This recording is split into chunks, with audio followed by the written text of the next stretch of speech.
The courtroom buzzed with tension. Journalists crowded the press section, their cameras clicking as they prepared for a spectacle unlike any other.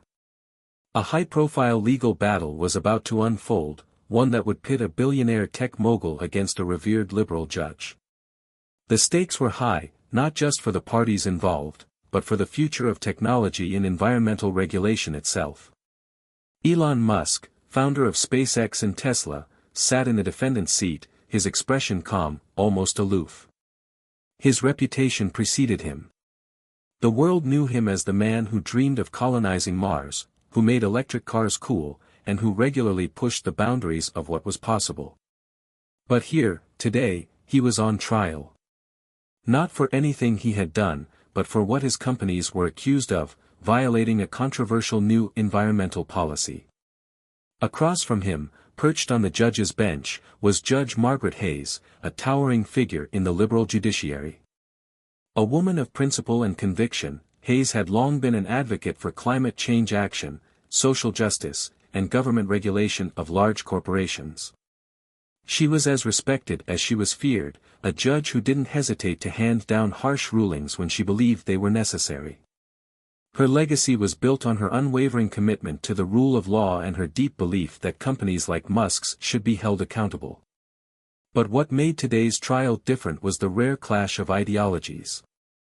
Musk, who had long criticized governmental regulation as a hindrance to progress, would face off against Hayes, who saw regulation as essential for protecting the planet and society. It wasn't just a legal case, it was a battle for the future of innovation and its place in a world where environmental concerns were becoming ever more urgent. As the courtroom settled, Musk's lawyer, a sharp, quick-witted litigator named Sarah Dawson, stood up and addressed the court. "Your Honor, we stand here today not just to argue the specifics of a policy, but to defend a vision. A vision of a future where innovation drives us forward, not backward. Where technologies like electric cars and reusable rockets help save the planet, rather than hinder progress," Dawson said, her voice confident, her words measured. Judge Hayes remained silent for a moment, her gaze fixed on Dawson. The judge's face was a study in stoicism, never a sign of emotion, but always a symbol of authority. Finally, Hayes spoke, her voice strong and deliberate. "Ms. Dawson, while your client's contributions to technology are certainly impressive, we must ask ourselves, at what cost? The environment cannot wait for the future. It demands action now.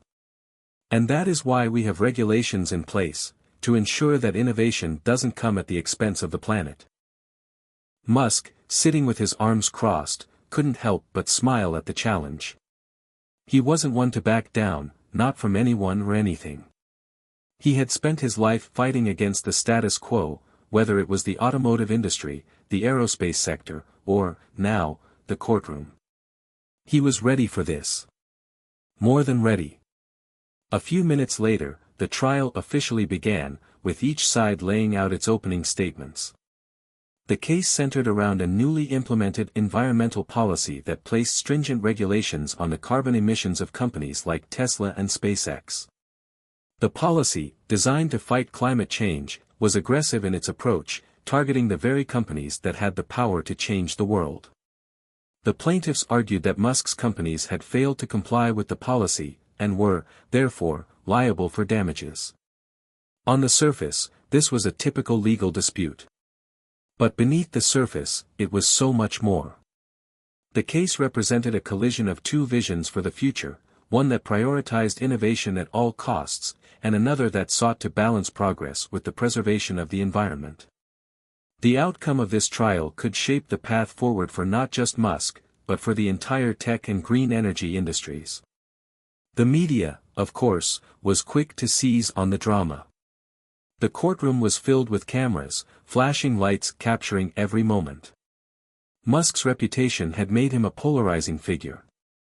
Some saw him as a visionary who was pushing humanity to new heights, while others viewed him as an arrogant billionaire more concerned with his own ego than the well-being of the planet.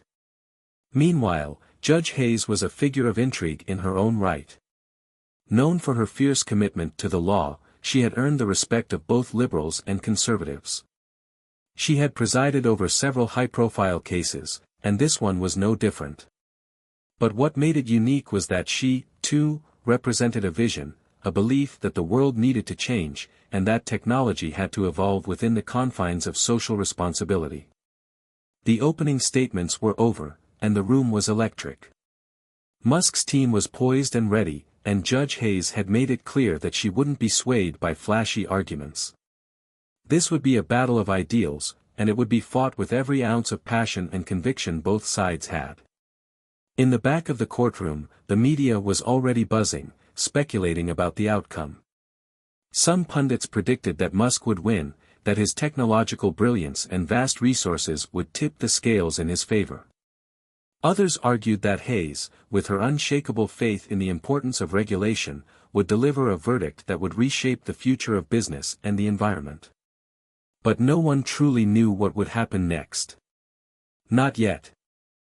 The next few days would unfold in dramatic fashion, with both sides presenting their arguments. Musk's team would argue that Tesla and SpaceX were leading the charge in clean energy and space exploration, and that government regulations were impeding their progress. They would argue that the government should be encouraging innovation, not stifling it. On the other hand, Judge Hayes and the plaintiffs would point to the very real environmental damage caused by unchecked industrial growth.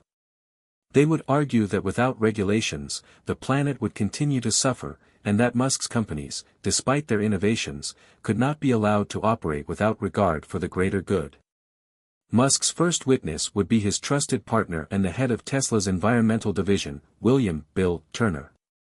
Turner would testify to the company's efforts to reduce emissions and promote sustainability.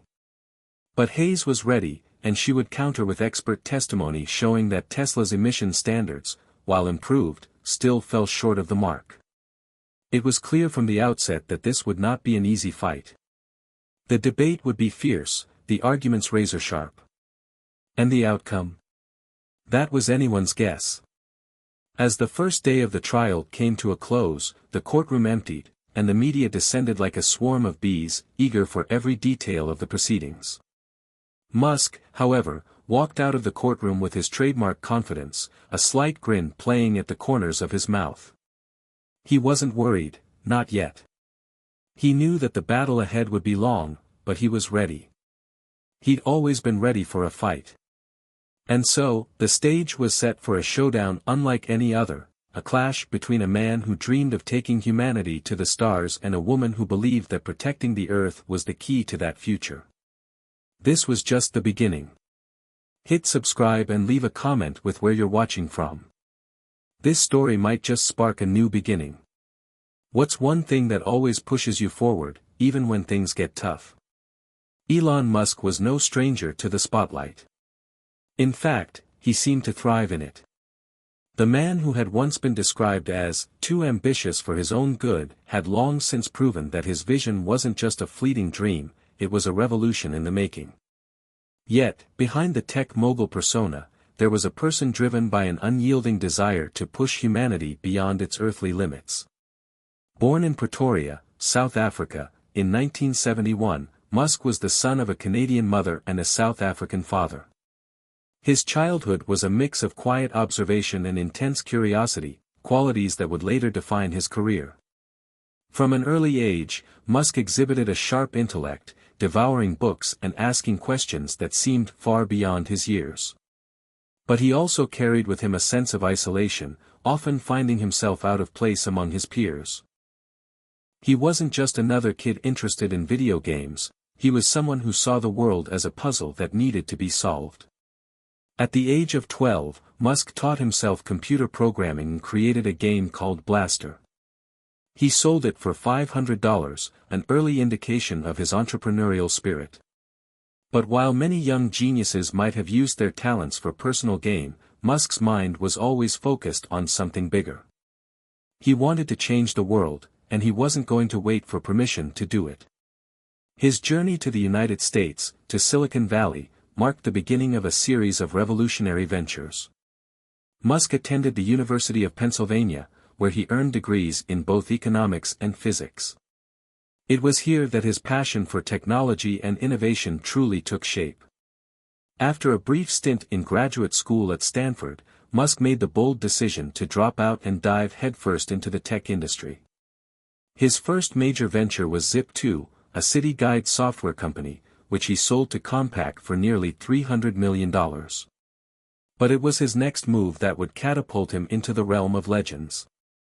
With the proceeds from Zip2, Musk founded X.com, an online payment company. That company would later become PayPal, which eBay bought for $1.5 billion in stock. The money from that sale gave Musk the financial freedom to pursue even grander ideas. But what really set Musk apart from other Silicon Valley entrepreneurs was his singular focus on the future. He wasn't interested in just building a successful company, he wanted to change the very course of humanity. Musk's vision became clear with the launch of SpaceX in 2002. His goal was nothing short of revolutionary: to make space travel affordable and, eventually, to colonize Mars. The road was long, filled with technical setbacks, financial challenges, and public skepticism. Yet, Musk persevered. SpaceX's first 3 rocket launches failed, but Musk refused to give up. In 2008, with his personal finances dwindling, he took one last gamble and invested the remaining money he had to fund a 4th launch. That launch succeeded, and SpaceX became the first privately funded company to send a spacecraft to the International Space Station. Meanwhile, Musk had also turned his attention to Earth's energy problems. He founded Tesla Motors in 2004, with the goal of creating electric cars that could rival traditional gasoline-powered vehicles. The early years were tough. Tesla faced criticism, financial hurdles, and skepticism from the automotive industry, which considered electric cars a passing fad. But Musk remained undeterred. Over time, Tesla's electric vehicles became a symbol of progress and innovation, culminating in the release of the Model S, a sleek, high-performance sedan that helped reshape the entire automotive industry. Musk didn't stop there. He founded the Boring Company to address traffic congestion, created Neuralink to explore the potential of brain-computer interfaces, and introduced OpenAI to ensure that artificial intelligence would be developed safely for humanity. Every venture, every idea, every project was a piece of a much larger puzzle in Musk's mind, a vision of a future where humanity wasn't just surviving on Earth, but thriving among the stars. Yet, for all his success, Musk remained a controversial figure. His outspoken personality, frequent social media rants, and occasional clashes with the media and government authorities only added to his mystique. He was seen by some as a genius and a pioneer, and by others as an arrogant, unpredictable billionaire who didn't play by the rules. Musk didn't mind, though. To him, the opinions of others were nothing more than distractions. He had a job to do, a future to build, and nothing, especially not the establishment, was going to stand in his way. This was the man who walked into the courtroom that day, confident, determined, and fiercely independent. The legal battle with Judge Hayes was just another challenge to Musk, but this one was personal. To Musk, the environmental regulations at the heart of the case represented a threat to his vision of the future. They were an obstacle to the very progress he had worked so hard to achieve. While others might have been nervous or intimidated by the idea of facing off against a judge of Hayes' caliber, Musk saw it as just another debate. He had faced far more difficult odds in his life, from near bankruptcy with SpaceX to the skepticism that surrounded Tesla in its early years. Each time, he had overcome the challenges with a mixture of grit, determination, and an unshakable belief in the future. But what made this case different was the ideology at its core. It wasn't just about innovation versus regulation, it was about the kind of world Musk wanted to build. A world where technological advancements could propel humanity forward, where we could leave behind the limitations of Earth and spread out into the cosmos. The policy at the center of this case, in Musk's mind, was an anchor holding humanity back, keeping it tethered to old ways of thinking. As Musk sat in the defendant's chair, his mind raced through his past victories, the long nights spent working on rockets, the sleepless weeks building the first Tesla prototype, and the numerous times he had been told it couldn't be done. He had faced the impossible before, and he had won. Today, this courtroom was just another battleground in the ongoing war for the future. And he was ready for it. The clock on the wall ticked steadily, marking the passage of time. Outside, the media frenzy continued to grow, and the courtroom seemed to hold its breath in anticipation of the coming clash. Musk was ready. He always had been. But little did he know that his encounter with Judge Margaret Hayes would challenge him in ways he couldn't yet imagine. And as the trial progressed, it would become clear that the battle for the future of innovation was just beginning. The courtroom buzzed with energy as the second day of the trial began. There was a palpable sense of anticipation in the air. Journalists had gathered their notes, preparing for the next round of arguments. Outside, social media was ablaze with updates, tweets, and opinions about the Elon Musk trial. It wasn't just a legal case, it had become a cultural event, a symbol of the tension between innovation and regulation, between progress and preservation. Elon Musk sat at the defendant's table, his posture relaxed but alert. His eyes focused intently on Judge Margaret Hayes, who had taken her seat at the bench, ready to preside over the day's proceedings. The opening statements had set the stage, but today was when the real battle would begin. Musk knew this was more than just a legal fight. This was a battle for the future, a future he had spent his life working toward. Judge Hayes, on the other hand, wasn't interested in drama or media spectacle. She was a seasoned legal mind, known for her unflinching commitment to upholding the law and her belief that government regulation was essential to ensure the survival of the planet. She had seen it all, corporations using their vast wealth to influence legislation, powerful figures bending the system to their advantage, but today, it wasn't about any of that. It was about a straightforward legal case: did Musk's companies violate the environmental regulations? And if so, what should the consequences be? The case revolved around a new set of environmental regulations that had been put into place with the goal of drastically reducing carbon emissions. The policy was designed to force companies like Tesla and SpaceX to adhere to stricter emission standards, with heavy penalties for non-compliance. For Musk, these regulations were not just a burden, they were a direct challenge to everything he had worked for. The technology behind Tesla's electric vehicles and SpaceX's reusable rockets represented the future, a cleaner, more sustainable future. To Musk, the idea that regulations could hinder progress was nothing short of absurd. The morning began with Sarah Dawson, Musk's lawyer, presenting the defense's case. Dawson was an expert litigator, known for her sharp mind and quick wit. She was also one of the few lawyers who had the guts to take on the government and powerful entities like Judge Hayes. She stepped up to the podium, her gaze steady and confident. "Your Honor," Dawson began, her voice carrying throughout the courtroom, "the world stands at a crossroads. We are faced with a choice: do we continue to stifle the progress that has brought us to the brink of a new era, or do we embrace the technologies that will define our future? Elon Musk's companies, Tesla and SpaceX, are pioneers. Tesla has revolutionized the automotive industry by producing electric vehicles that have reduced emissions, and SpaceX has made space travel more affordable, with the promise of making humanity a multiplanetary species. These are the companies that are leading the way, not just for America, but for the entire world. To penalize them for doing what is right is to hold back the very progress we need to address climate change." Dawson paused, allowing her words to settle in the room before continuing. "The regulations in question are not only impractical, they're counterproductive. They punish innovation and make it harder for companies like Tesla and SpaceX to thrive. These regulations are based on outdated models of thinking.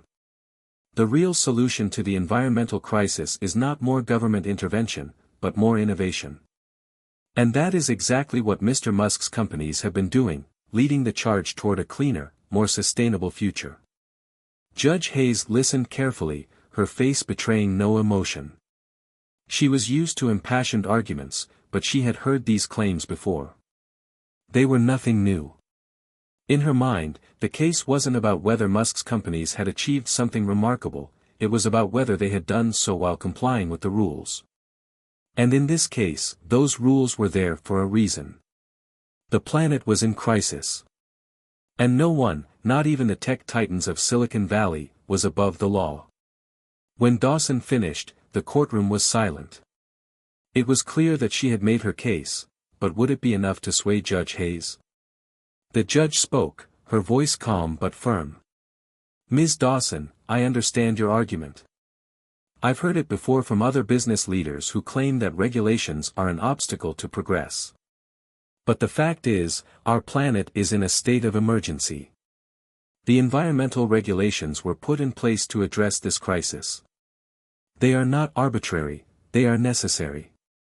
And no company, regardless of how innovative it may be, is above the need to follow these rules." Judge Hayes's words were measured, but they struck a chord with the room. The audience, packed with reporters and onlookers, could feel the weight of her conviction. This was more than just a legal decision, it was a statement about the world they lived in. Musk, sitting quietly at the defense table, finally spoke. His voice was steady, calm, and measured, almost a contrast to the fiery rhetoric of his lawyer. "Your Honor," he began, "I respect the work that has been done to combat climate change. But the solution to this crisis isn't about making it harder for companies to innovate, it's about embracing new technologies that can solve the problem. Tesla isn't just an electric car company, it's an energy company. We're creating the future of clean energy, and we're doing it faster than anyone else. SpaceX is not just about rockets, it's about ensuring humanity has a backup plan, in case something goes wrong here on Earth. My companies are working to save the world, not harm it." Musk's voice was calm but tinged with the passion he so often displayed when speaking about his ventures. It was clear he wasn't just defending his companies, he was defending his vision for the future. He wasn't going to back down, not now, not when the stakes were so high. Judge Hayes, however, was unmoved. "Mr. Musk," she replied, "I don't doubt your passion or your commitment to your companies. But this case isn't about the future you want to build, it's about the present reality. And that reality is that our planet is on the brink. We cannot afford to wait for the future. The time for action is now." The tension in the courtroom was palpable. The battle between the idealism of Musk's vision and the pragmatism of Judge Hayes's beliefs was just beginning. Both sides were unwavering in their conviction, and neither was willing to give an inch. As the day continued, both sides presented their arguments. Musk's defense team called witness after witness, all of them testifying to the groundbreaking technologies Musk had pioneered. They argued that Tesla's electric cars and SpaceX's reusable rockets were game-changers that would help solve some of the world's most pressing issues. But Judge Hayes's side wasn't without its counterarguments. The prosecution called environmental experts to testify that, while Musk's companies were indeed doing important work, they still had significant environmental footprints that couldn't be ignored. They pointed to the emissions produced during the manufacturing process, the energy consumption of SpaceX's launches, and the impact of Tesla's supply chain on the environment. The argument was clear, innovation couldn't come at the expense of the planet. The courtroom was a battleground of conflicting ideals, innovation versus regulation, progress versus preservation. And as the day drew to a close, it was clear that this clash would only intensify. The case was far from over, and both sides were preparing for the next round. As the trial progressed into its third week, the stakes couldn't have been higher. The world was watching, captivated by the clash of ideologies, but for Elon Musk, this was more than just a courtroom battle. It was about something far more personal, his entire vision of the future. The courtroom had become an arena where the battle for humanity's next steps was being fought, and Musk wasn't willing to lose. The tension between Musk's defense team and the prosecution had reached a boiling point. Every day, the courtroom was filled with fiery exchanges, passionate speeches, and expert testimonies. But it was becoming clear that the trial was no longer about just following environmental regulations, it was about the broader question of how society would navigate the future, especially in terms of technological advancement and the environment. Could we strike a balance between preserving the planet and pushing the boundaries of human innovation? Judge Hayes, whose commitment to environmental protection was unwavering, was no longer just trying to evaluate whether Musk's companies had violated the regulations. She was grappling with a much bigger question: was there room in this world for the radical innovations that Musk was championing, or was society doomed to a future of stifled progress for the sake of preservation? The final 2 days of the trial were the most intense yet. Musk's legal team knew that they needed something big, something that would shake the courtroom and make Judge Hayes reconsider her stance. Musk had always been a man of bold moves, and now, he would have to make one of the boldest of his life. It began with a surprise witness, a highly respected environmental scientist named Dr. Samuel Green. Dr. Green had been working on sustainable energy solutions for decades and had been closely involved with SpaceX and Tesla's environmental impact studies. He wasn't just any scientist, he was someone who had worked alongside Musk in the early days of Tesla's rise, someone who believed in Musk's vision. And now, he was prepared to testify in his defense. When Dr. Green took the stand, he spoke with authority, yet humility. His credentials were impeccable, and the jury could sense the weight of his words. He began by talking about the nature of innovation and how it had always been a double-edged sword. Every great advancement in history, Dr. Green explained, from the Industrial Revolution to the advent of the Internet, has come with a cost. But we cannot allow ourselves to be paralyzed by the fear of that cost. We must find ways to mitigate the negative impacts while embracing the incredible potential that these innovations bring. Dr. Green continued, addressing the very heart of the prosecution's argument. Yes, companies like Tesla and SpaceX are not perfect. There are emissions associated with production, and there is energy consumption involved in launching rockets into space. But the question is, are these companies contributing more to the world than they are taking away? And the answer is a resounding yes. Tesla's electric vehicles are helping to reduce the global carbon footprint. SpaceX is bringing humanity closer to becoming a multiplanetary species, which will be crucial for the survival of the human race. The courtroom fell silent as Dr. Green made his case. His testimony was a game-changer. It wasn't just a defense of Musk's companies, it was a plea for society to rethink how it viewed progress. It was a plea to look beyond the immediate costs and see the long-term benefits.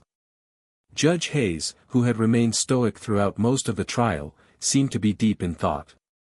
For the first time, there was a visible shift in her demeanor. She had always been a strong advocate for environmental preservation, but now, she was being forced to confront the bigger picture.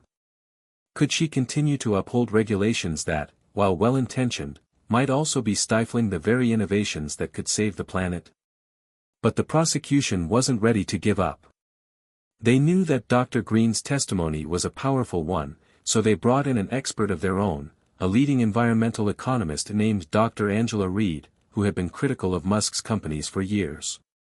Dr. Reed took the stand with the same conviction that had characterized her entire career. She immediately challenged Dr. Green's views. Dr. Green, she said, I understand your point about innovation, but we cannot ignore the fact that the damage being done by these companies is real. Tesla's production processes are far from carbon neutral, and the environmental cost of launching rockets into space is staggering. SpaceX's launches are releasing carbon dioxide and black carbon into the atmosphere, contributing to global warming. No amount of innovation can change that reality. Her words were sharp and compelling, and they cut to the heart of Musk's defense. While Dr. Green had focused on the potential of innovation to mitigate environmental harm, Dr. Reed was arguing that no amount of innovation could absolve Musk's companies from the immediate damage they were causing. The courtroom was divided once again. Musk sat back in his seat, his mind racing. It wasn't just about the regulations anymore. It was about convincing Judge Hayes, and the world, that what he was doing was worth the sacrifice. He had known that his companies would face opposition. Every great innovator had faced resistance, whether it was the Wright brothers, Thomas Edison, or Steve Jobs. But the resistance Musk was facing now was different. This wasn't just about technology, it was about the very future of humanity. In the afternoon, the trial took a dramatic turn. Musk himself took the stand. The room went quiet as the billionaire visionary stood up, his confident stride unmistakable. The moment had arrived, the moment where Musk would have to make his case not as a businessman, but as a man who had staked his entire life on a dream. "Your Honor," Musk began, his voice measured but with a weight that only someone who had spent years fighting for his vision could carry, "I'm not just here to defend Tesla or SpaceX. I'm here to defend the future. The future of humanity depends on our ability to innovate, to take risks, and to overcome the obstacles that stand in our way. Yes, there are challenges, and yes, we are not perfect. But we are doing something no one else is doing. We are building the foundation for a new world, a world where we don't just survive on Earth, but thrive in space. A world where we can explore new frontiers, create new energy solutions, and give humanity a chance to survive for centuries to come." Musk's words rang out with a kind of certainty that only someone with his level of conviction could project. It was a moment that shifted the energy in the room. The members of the jury, the reporters, and even Judge Hayes, all of them were forced to pause and consider something bigger than the case at hand. They had to consider Musk's vision. After a long silence, Judge Hayes finally spoke. "Mr. Musk," she said, her tone softer than it had been before, "I've heard your arguments, and I understand your point of view. But we're not just talking about the future. We're talking about the present. And right now, the present is a planet in crisis." The courtroom held its breath as Judge Hayes continued. "I will need to consider everything I've heard today, and then, I will render my decision." As the trial adjourned for the day, Musk left the courtroom with the sense that something significant had shifted. The path forward was still unclear, but for the first time in weeks, he felt the faintest glimmer of hope. He had presented his case, and now it was in the hands of the judge. The next few days would determine whether Musk's bold vision for the future would be allowed to flourish or whether the past would continue to dictate the course of humanity's destiny. The days following Elon Musk's powerful testimony were tense. The courtroom felt heavier with every passing moment. Every word from the prosecution and defense seemed like it could change the course of history. There was an almost tangible anticipation in the air as the trial reached its final stages. Judge Margaret Hayes had said she would need time to consider everything, but everyone knew that time was running out. The eyes of the world were on her, waiting for her decision. Musk, ever the visionary, sat in his office, surrounded by a sea of papers, blueprints, and plans for his companies. His mind, however, wasn't on the technicalities of the trial. Instead, he was reflecting on everything that had led to this point. He thought about the early days of Tesla, when it seemed like an impossible dream. He thought about SpaceX, a company that many had doubted would survive but had now become the cornerstone of humanity's hopes for a future beyond Earth. He had risked it all, his fortune, his reputation, and his sanity, for something greater than himself. But now, in the face of this trial, he wondered if it had all been in vain. He had given everything he had to push the boundaries of what was possible. But was it enough? Could he prove that the future he envisioned was worth the sacrifices? Or would his dream crumble under the weight of the very regulations meant to save the planet? The answer, Musk knew, lay in the hands of Judge Hayes. As much as he had tried to argue that innovation and progress were the answers to humanity's problems, Hayes was a formidable opponent, one who believed that the cost of those innovations was too high to ignore. The world was in crisis. Climate change, rising temperatures, and deteriorating ecosystems were the harsh realities of the present, and no amount of innovation could undo the damage that had already been done. Musk leaned back in his chair, his fingers tapping rhythmically on the desk. For a brief moment, he allowed himself to think about the larger picture. What was the true cost of his vision? How much was he willing to sacrifice to make the world a better place?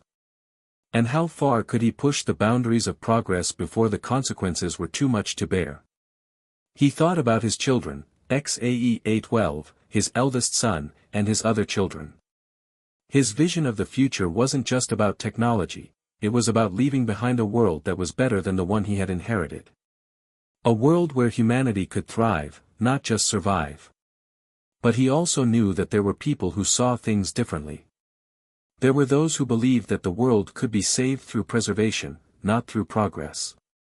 And Judge Hayes, with her unwavering commitment to environmental regulations, represented that worldview. As Musk's thoughts raced, his phone buzzed on the desk. He glanced at the screen and saw that it was a message from Sarah Dawson, his lawyer. She had been his trusted advisor throughout this battle, and her messages often brought clarity when he felt overwhelmed. "Meet me in the conference room in 30 minutes. We have some news. You'll want to hear it." Musk stood up, his heart racing. What could it be? Was there finally a breakthrough?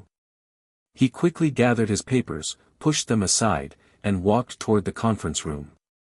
His mind was a whirlwind of possibilities. The weight of the moment was pressing on him like never before. When Musk entered the conference room, Dawson was already sitting at the table, her face serious but not without a hint of anticipation. She gestured for him to sit, and without saying a word, handed him a folder. "Read this," she said simply. Musk flipped open the folder to find a report from an independent environmental auditing firm. The report detailed an in-depth analysis of Tesla and SpaceX's environmental impact, and it contained some startling conclusions. According to this report, Dawson said, Tesla's carbon footprint has been drastically reduced in the last few years. And while SpaceX's rocket launches do produce emissions, the company is already working on technologies to neutralize much of that impact. But the most important finding is that your companies are actually pushing the envelope on sustainable energy. Tesla is helping to shape the future of energy consumption, and SpaceX's reusable rockets are, in fact, paving the way for more sustainable space exploration. Musk's eyes widened. This was the breakthrough he had been hoping for. The audit wasn't just a defense of his companies, it was concrete evidence that what he was doing was already having a positive impact. This wasn't just about promises for the future. His companies were already changing the world in ways that no one had fully appreciated. Dawson leaned forward. "This changes everything. We've been fighting for a vision. But now we have hard data, proof that your companies are already ahead of the curve when it comes to sustainability. We can use this in court. It could sway Judge Hayes in our favor." Musk sat back in his chair, letting the implications of the report settle in. This was the breakthrough he needed. He wasn't just defending a dream anymore. He was defending a reality that had already begun to take shape. This evidence would provide the weight needed to make his case undeniable. "Sarah," Musk said slowly, his voice filled with determination, "we need to present this immediately. We can't wait any longer. If we're going to win this, we have to show the world that what we're doing isn't just about a better future, it's about saving the present." Dawson nodded, a glint of confidence in her eyes. "I'll make the arrangements." Musk left the conference room with a renewed sense of purpose. For the first time in weeks, he felt a spark of hope. The emotional toll of the trial had been exhausting, but now, it seemed that everything was coming together. The evidence was in their hands, and the world was waiting. The next day, the courtroom was packed, the energy electric. Everyone knew that this was the final stretch. Judge Hayes was ready to make her decision. As Musk's defense team presented the findings from the independent environmental audit, the atmosphere in the courtroom shifted. The evidence was undeniable, Tesla and SpaceX were doing more than their part to protect the planet. Musk stood up to address the court once again, his voice steady but filled with emotion. "Your Honor," Musk began, "I've been fighting for a vision. A vision where humanity can thrive, not just survive. But I know that vision doesn't mean anything if it isn't backed by action. This report is not just my defense, it's proof that we are already making a difference. We are not the problem. We are the solution." The words hung in the air, and for a moment, everything seemed to pause. Even Judge Hayes, who had remained so steadfast throughout the trial, appeared to be grappling with what she had just heard.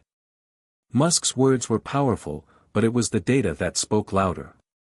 The courtroom was quiet as Judge Hayes leaned forward, her expression unreadable. "Mr. Musk," she said softly, "I will need time to consider this new evidence. But I can promise you one thing, I will not make my decision based solely on emotion. I will look at the facts." With that, the day ended. But the battle was far from over.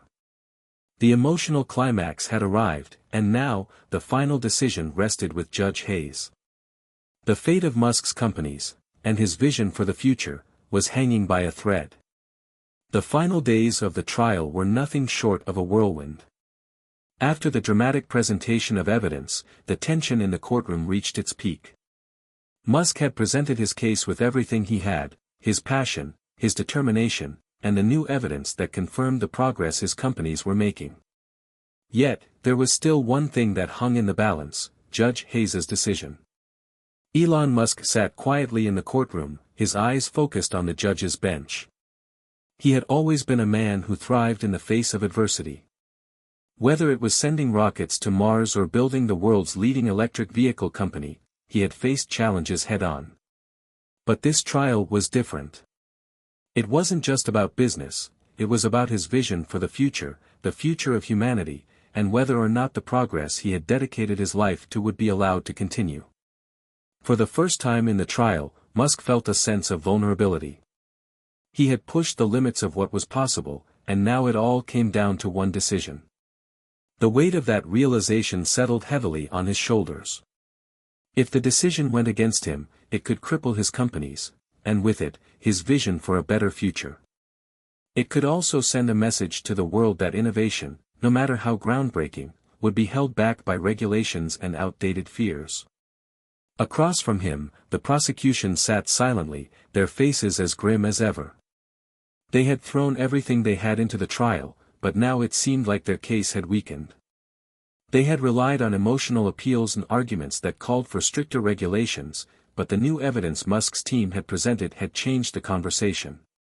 The narrative had shifted from a simple legal battle to a broader philosophical debate about the future of humanity. Judge Hayes had listened carefully to both sides, weighing every piece of evidence, every argument. She was a woman of principle, known for her unwavering commitment to the law, but she was also a thinker. And, in this moment, she was confronted with something more than just the law. She was faced with the reality that she had to make a decision that could either stifle innovation or pave the way for a future she had never imagined. Musk watched as Judge Hayes sat at her bench, her fingers steepled in thought. The silence in the room was deafening as the clock ticked on. Finally, she spoke. "Mr. Musk," she began, her voice calm but firm, "this has been a complicated case, one that has forced me to reevaluate not just the law, but also the future of the world we live in. Your companies have undoubtedly made significant strides in technology and sustainability, and I cannot deny the impact they have had on the global landscape." The courtroom held its breath. Musk leaned forward slightly, hanging on to every word.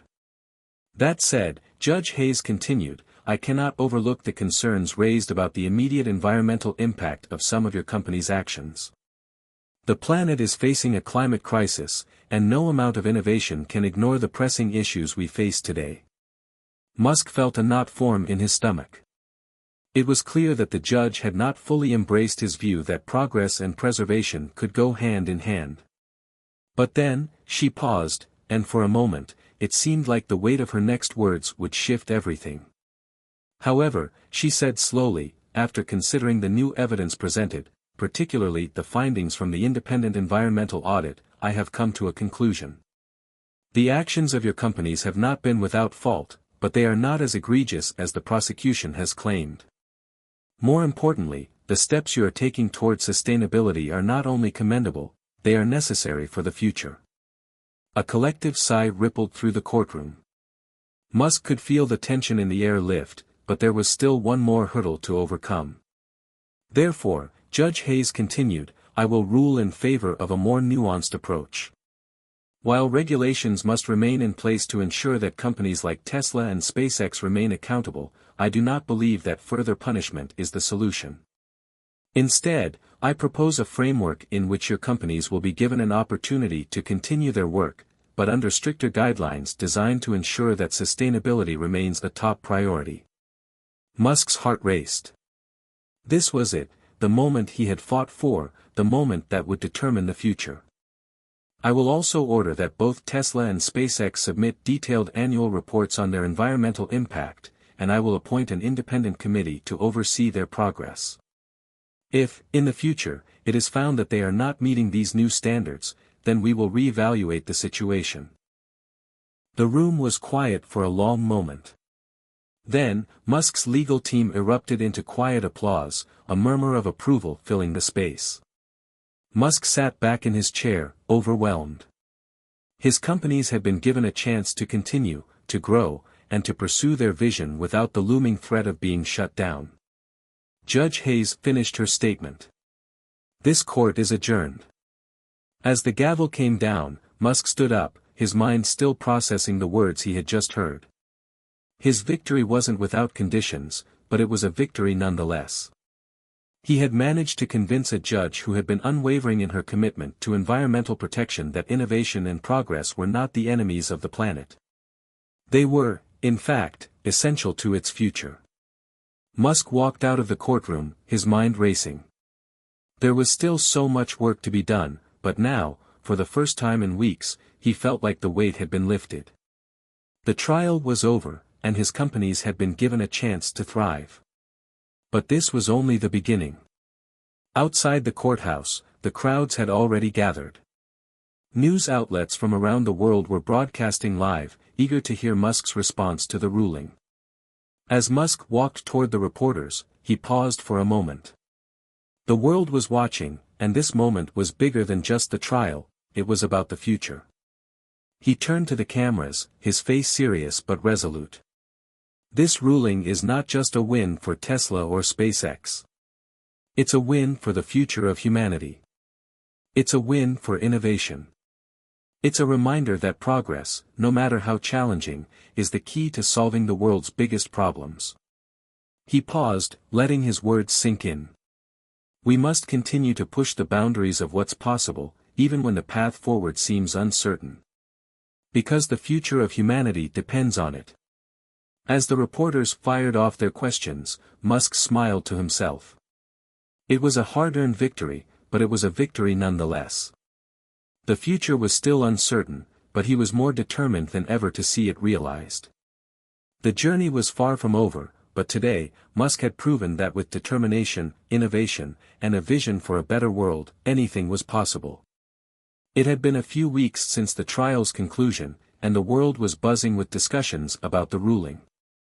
The media had painted him as both a hero and a villain.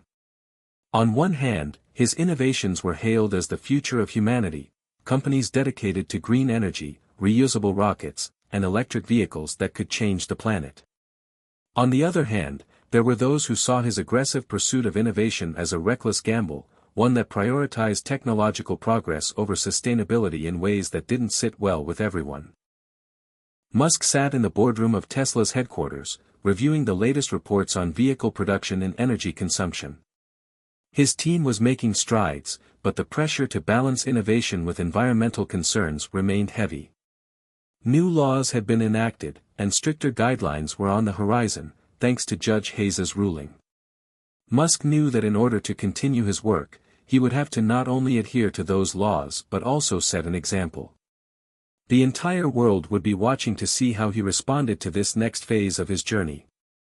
"Elon, you look like you've got the weight of the world on your shoulders," Sarah Dawson, his lawyer, said as she walked into the room with a cup of coffee in hand. "I thought you'd be celebrating by now." Musk gave her a tired smile.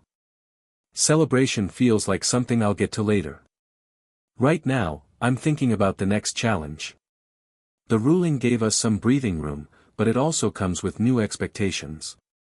The Independent Oversight Committee is a game changer, and we'll need to be at our absolute best to meet those expectations. It's not enough to win the court case. Now, we have to prove we can do better for the planet while scaling up even more." Sarah took a seat at the table, her expression serious. The audits will be a regular part of your business now. The spotlight will be on Tesla and SpaceX more than ever. If the companies slip up even once, the public reaction could be disastrous. Not just from environmental groups but from investors, too. Musk's thoughts turned to his shareholders. Investors were crucial to the growth of Tesla and SpaceX. Without their trust, the company's momentum would falter. And in the wake of the trial, he could feel their nerves. The stock prices had wavered during the legal proceedings, and now they were cautiously climbing back to where they had been. But the fear was still there, lingering just beneath the surface. Everyone knew that one misstep could bring the entire edifice down. "I know," Musk said, pinching the bridge of his nose. "I'm thinking about that, too. But it's more than just the investors. It's about the future of humanity. It always has been. I'm not going to let us back down now." His mind raced with possibilities. What more could he do to ensure that his companies didn't just survive, but thrived under the new scrutiny? The world was moving rapidly, and the environmental crisis wasn't going away. It was only getting worse. "Well," Sarah said, "one thing we do have going for us is that you're Elon Musk. You're known for thinking outside the box. Everyone's waiting to see what you'll do next." Musk leaned back in his chair, gazing out of the large windows overlooking the Tesla factory. He could see the workers bustling below, the electric vehicles rolling off the assembly line. This was his legacy, his vision for a better world. But how could he ensure it didn't get derailed by external pressures, whether from governments, the media, or the public? "I've been thinking a lot about the big picture lately," Musk admitted. "Tesla and SpaceX are just part of a larger vision, an interconnected future where renewable energy, space exploration, and sustainable technology pave the way for the next phase of human civilization. But that vision can't survive if we're constantly fighting these battles. We need more than just compliance. We need innovation on a grand scale." Sarah nodded thoughtfully. "So, what's the next step? You're not just going to sit back and relax, are you?" Musk smirked. "Relaxing isn't in my vocabulary. What I'm thinking about is the next level of innovation, the next big leap. If we're going to prove that what we're doing matters, we need to redefine what's possible. We need a new frontier." The next morning, Musk stood at a podium in front of a crowd of investors, engineers, and media representatives gathered for a special announcement. He had been planning this moment for weeks, and now, standing before them, he felt a sense of purpose unlike any other. "Thank you all for being here," Musk began, his voice steady and focused. "I know the last few months have been full of uncertainty. The trial, the regulations, the public pressure, it's been a lot to bear. But today, I stand before you with a new vision. A vision that will take us to places we've only dreamed of. A vision that will ensure the future we all want, not just for us, but for future generations." He paused, letting the words sink in. "The solution to our problems isn't just about incremental improvements. It's about transformation. It's about making the impossible possible. With that in mind, I'm proud to announce the launch of the Next Horizon initiative, a new program that will focus on building the most sustainable cities on Earth. These cities will operate entirely on renewable energy, powered by Tesla's solar solutions and backed by SpaceX's advancements in space-based energy systems." The crowd stirred. Musk had been known for his bold statements, but this was something entirely new. "We will also be focusing on technologies that can mitigate the effects of climate change by utilizing cutting-edge advancements in AI, carbon capture, and sustainable agriculture. The time for talking is over. The time for action is now." The announcement was met with applause, but Musk could feel the weight of the world on his shoulders. This was the future he envisioned, a future where technology didn't just coexist with nature, but actively restored and protected it. A future where the world didn't just survive, but thrived in balance with its environment. But Musk knew that getting to this point would require not only innovation, but collaboration.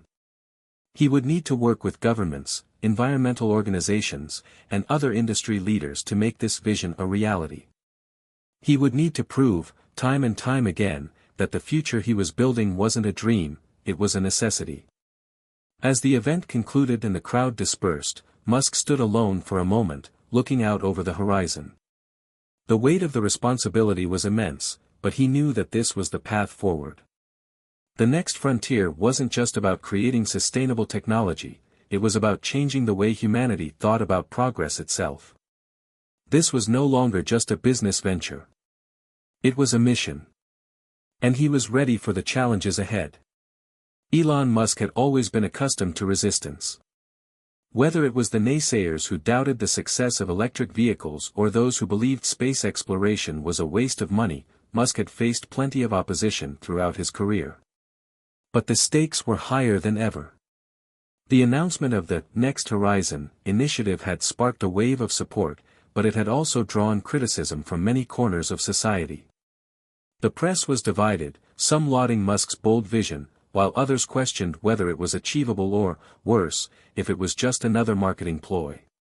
In the weeks following his big announcement, the media landscape had shifted.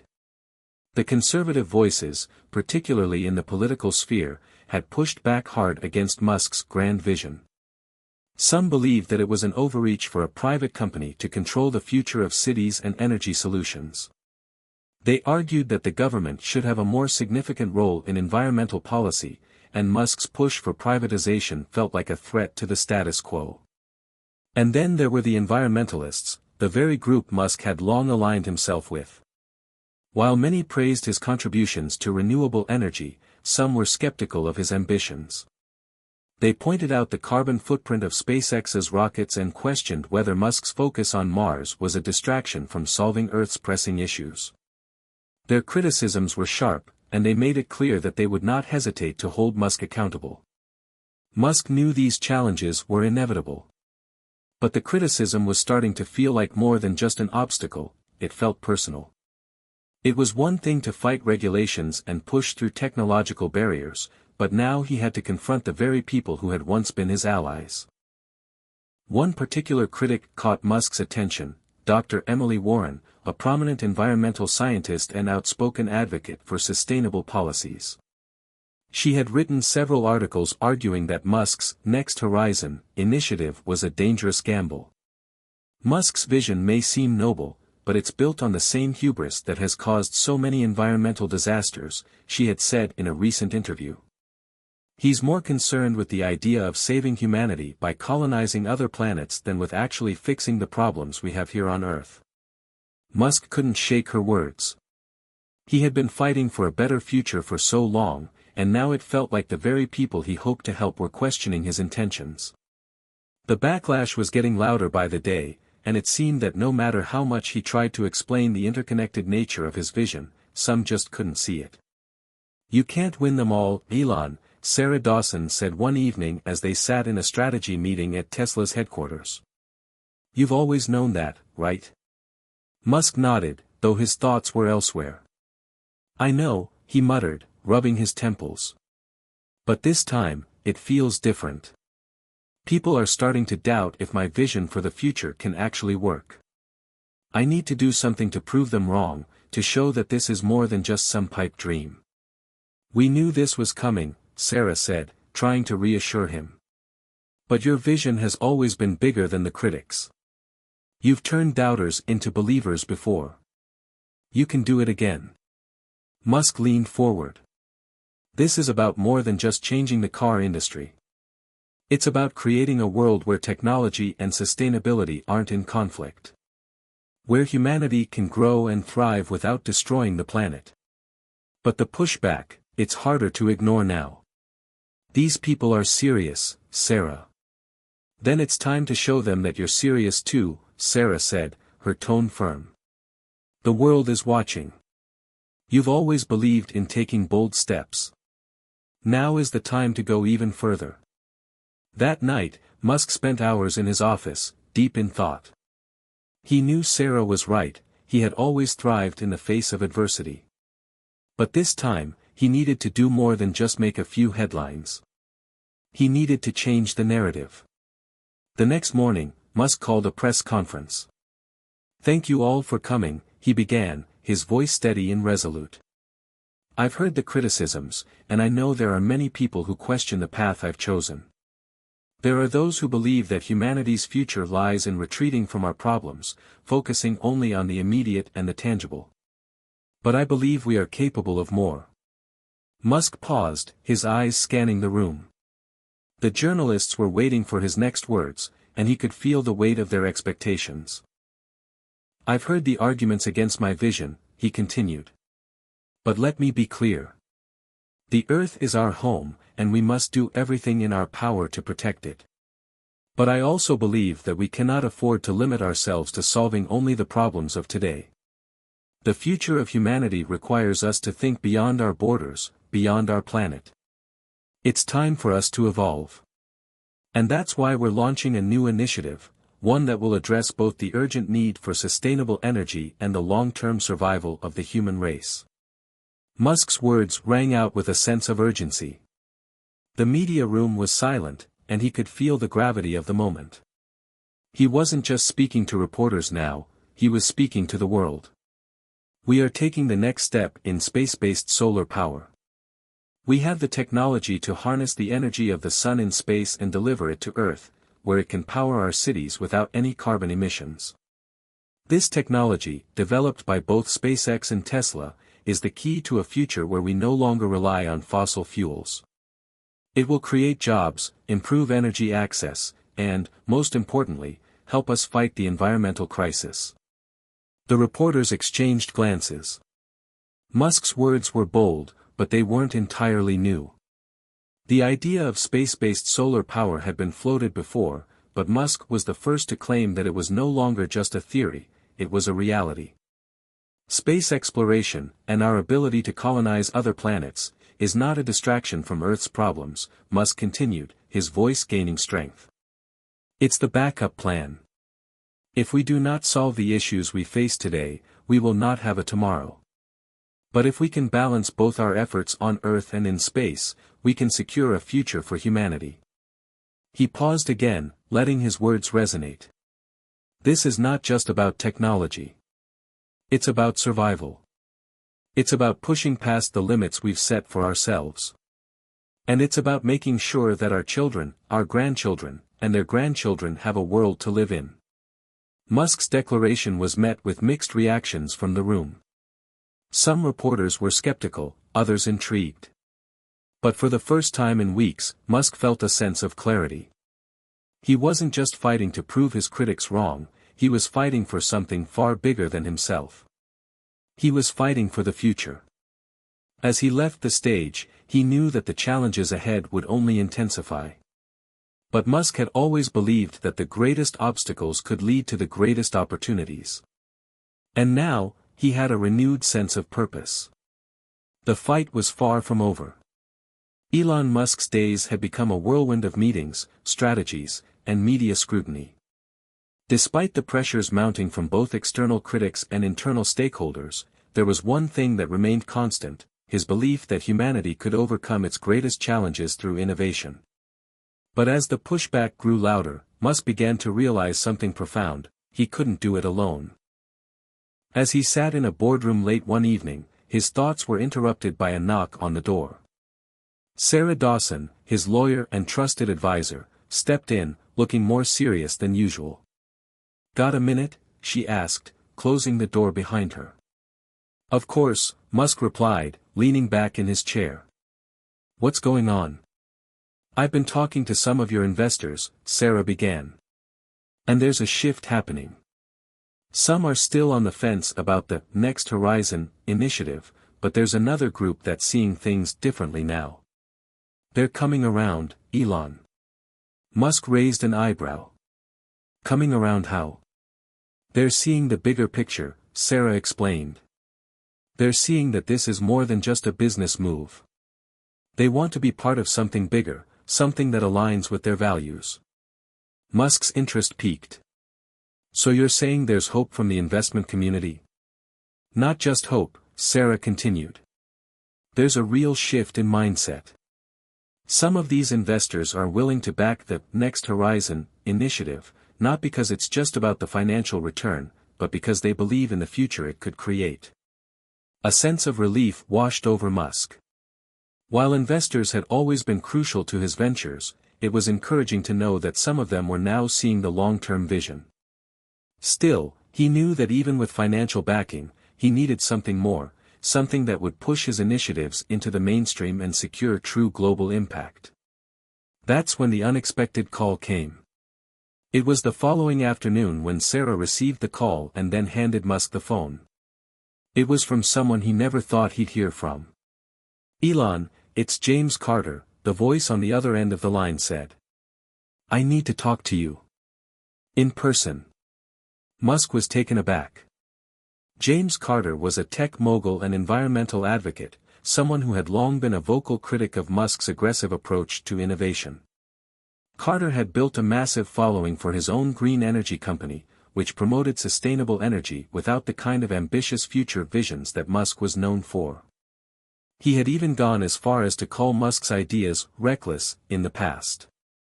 Hit subscribe and leave a comment with where you're watching from. This story might just spark a new beginning. What's one thing that always pushes you forward, even when things get tough? Okay, Musk replied, unsure what to make of the sudden request. "When do you want to meet?" "How about tomorrow? I'll have my people set it up." "We need to talk," Carter insisted, before abruptly hanging up. Musk set the phone down, a mixture of curiosity and caution swirling inside him. Was this a trap? Or could Carter have actually changed his mind about Musk's vision? The next day, Musk arrived at a quiet cafe in Palo Alto where Carter had arranged their meeting. As Musk walked in, he spotted Carter sitting at a corner table, already waiting with a coffee in hand. The two had met several times over the years, but those encounters had never been particularly friendly. Carter had always maintained that Musk was too focused on grandiosity and not enough on practicality. "James," Musk said as he approached the table. "This is unexpected." Carter gave a half-smile. "Yeah, well. I've had some time to think about things. Sit down, let's talk." As Musk took a seat, he studied Carter's face. The once fiery critic now seemed more measured, almost contemplative. This was not the James Carter he had expected to see. "I'll get straight to the point," Carter said, setting his coffee down. "I've been watching you. I've been watching how you've handled the criticism, how you've kept pushing forward. And I've got to say, there's something to your vision. Maybe it's not as reckless as I thought." Musk leaned forward. "I'm glad you've come around, but what's changed your mind? You've been one of my harshest critics." Carter's expression softened. "I was wrong. I was so caught up in my own narrow view of sustainability that I couldn't see the bigger picture. You're not just building electric cars or rockets. You're trying to create a future that doesn't rely on the same old systems. I see now that we're on the brink of a new era. And I don't want to be on the sidelines." Musk felt a surge of excitement. "So, what are you proposing?" "I want in," Carter said, locking eyes with Musk. "I want to collaborate. My company has some of the most advanced solar technologies, but we're not scaling fast enough. If we combine our efforts, Tesla, SpaceX, and my firm, we could accelerate the transition to a sustainable future. Not just with energy but with infrastructure, agriculture, and even transportation." Musk took a moment to process the offer. James Carter, once a bitter rival, now wanted to join forces. It was a rare opportunity, one that Musk knew could change everything. "Why now?" Musk asked, still a bit wary. Carter shrugged. "I've seen the urgency. I've seen what you're trying to do, and frankly, I think it's the only way we're going to make a real difference. The world needs a solution that combines all of these efforts: energy, tech, space, and sustainability. And it can't just be one company doing it. It needs collaboration, and I believe you're the one who can pull it off." Musk sat back in his chair, the weight of the decision sinking in. It was a risky move. Carter wasn't just an ally, he was a competitor, someone with his own vision of how things should work. But Musk knew that sometimes, the most unexpected alliances could create the greatest breakthroughs. "You know," Musk finally said, breaking the silence, "I've always believed that we can't do this alone. We need everyone who shares this vision. If you're in, I'm in. Let's build the future." Carter smiled, extending his hand. "Agreed. Let's make this happen."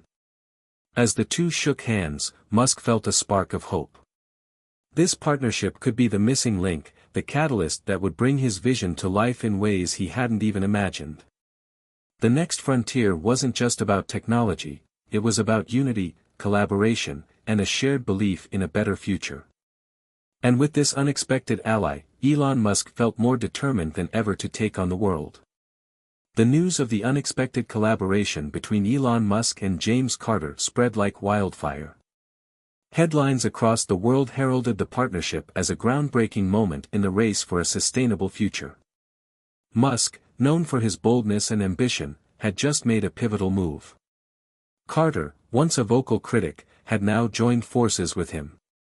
The two men were set to combine their technological expertise, energy innovations, and vision to tackle global challenges in ways no one had anticipated. For Musk, it was a defining moment. The road to this alliance had been anything but smooth. From the moment he had first encountered resistance, he had always believed that the key to overcoming obstacles was to build bridges with those who shared his long-term vision, even if they hadn't seen eye to eye in the past. Now, with Carter's expertise in sustainable energy and his own technological prowess in transportation and space, the potential seemed limitless. A week after their initial meeting, Musk and Carter held a joint press conference. The room was packed, journalists eager to hear what the two men had to say about their newly forged partnership. Carter stepped forward, his usual confident demeanor evident. "For years, we've been focused on making incremental changes to the way we consume energy and live on this planet. But we've reached a point where incrementalism isn't enough. We need a revolution, a collaboration of technology, energy, and infrastructure to build a future where sustainability is the foundation, not the afterthought." Musk nodded in agreement. "The challenge we face is not just one of technology. It's a challenge of perspective.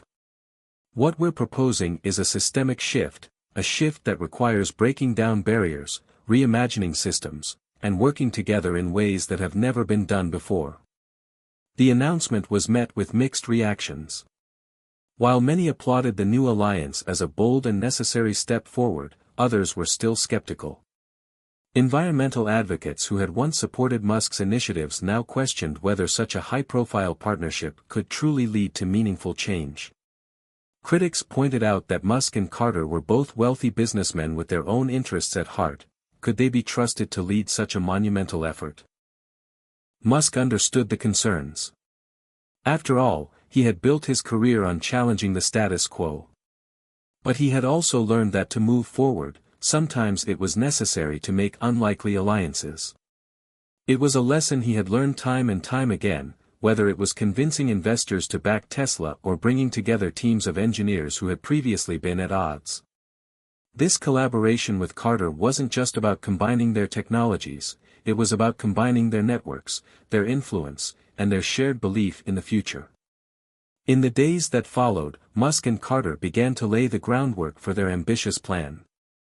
The first step was to establish a joint venture between Tesla, SpaceX, and Carter's company, Green Horizon Technologies, to accelerate the development of space-based solar power systems. It was a groundbreaking concept that Musk had alluded to in his earlier speeches, but now it was beginning to take shape. The plan was simple but audacious: use SpaceX's rocket technology to deploy massive solar arrays in orbit, where they could collect and convert solar energy without the interference of weather or the planet's atmosphere. The energy would then be transmitted back to Earth using microwave technology, where it could be harnessed to power entire cities with zero carbon emissions. It was a monumental task, one that would require unprecedented coordination between Musk's and Carter's teams. But with Carter's expertise in solar energy and Musk's space exploration capabilities, they were confident they could bring it to life. As the teams worked around the clock, Musk's leadership was tested like never before. He had always thrived under pressure, but the scale of this project was unlike anything he had undertaken before. There were countless logistical hurdles to overcome, from the engineering challenges of building solar arrays that could withstand the rigors of space to the development of the technology that would enable the transmission of energy across vast distances. But Musk was undeterred. He threw himself into the work with his characteristic determination, rallying his teams with the same passion and vision that had guided him from the early days of Tesla and SpaceX. He knew that this project could change the world. It could end humanity's reliance on fossil fuels, create a truly sustainable energy source, and open the door to a future beyond Earth. As the weeks passed, the initial skepticism surrounding the project began to fade. News of the joint venture's progress spread, and people began to take notice. The first prototype of the solar array, designed and built by SpaceX's engineers in collaboration with Carter's team, was completed ahead of schedule. The technology was tested in orbit, and the results were promising. For the first time, solar energy was being collected in space and transmitted back to Earth. But while Musk and Carter celebrated their success, the battle was far from over. As the project gained momentum, so did the opposition. Environmental organizations that had once supported Musk's vision now voiced concerns about the project's long-term impact on the planet. Some argued that the development of such advanced technologies could lead to unforeseen consequences, while others feared that the powerful corporations involved in the venture might prioritize profit over the well-being of the planet. Musk knew that these concerns were valid. But he also knew that the future of humanity depended on finding bold solutions to the problems of today. He had already seen how collaboration could turn opponents into allies, and he was determined to prove that his vision could succeed, not just for the wealthy or the privileged, but for everyone. The stakes had never been higher.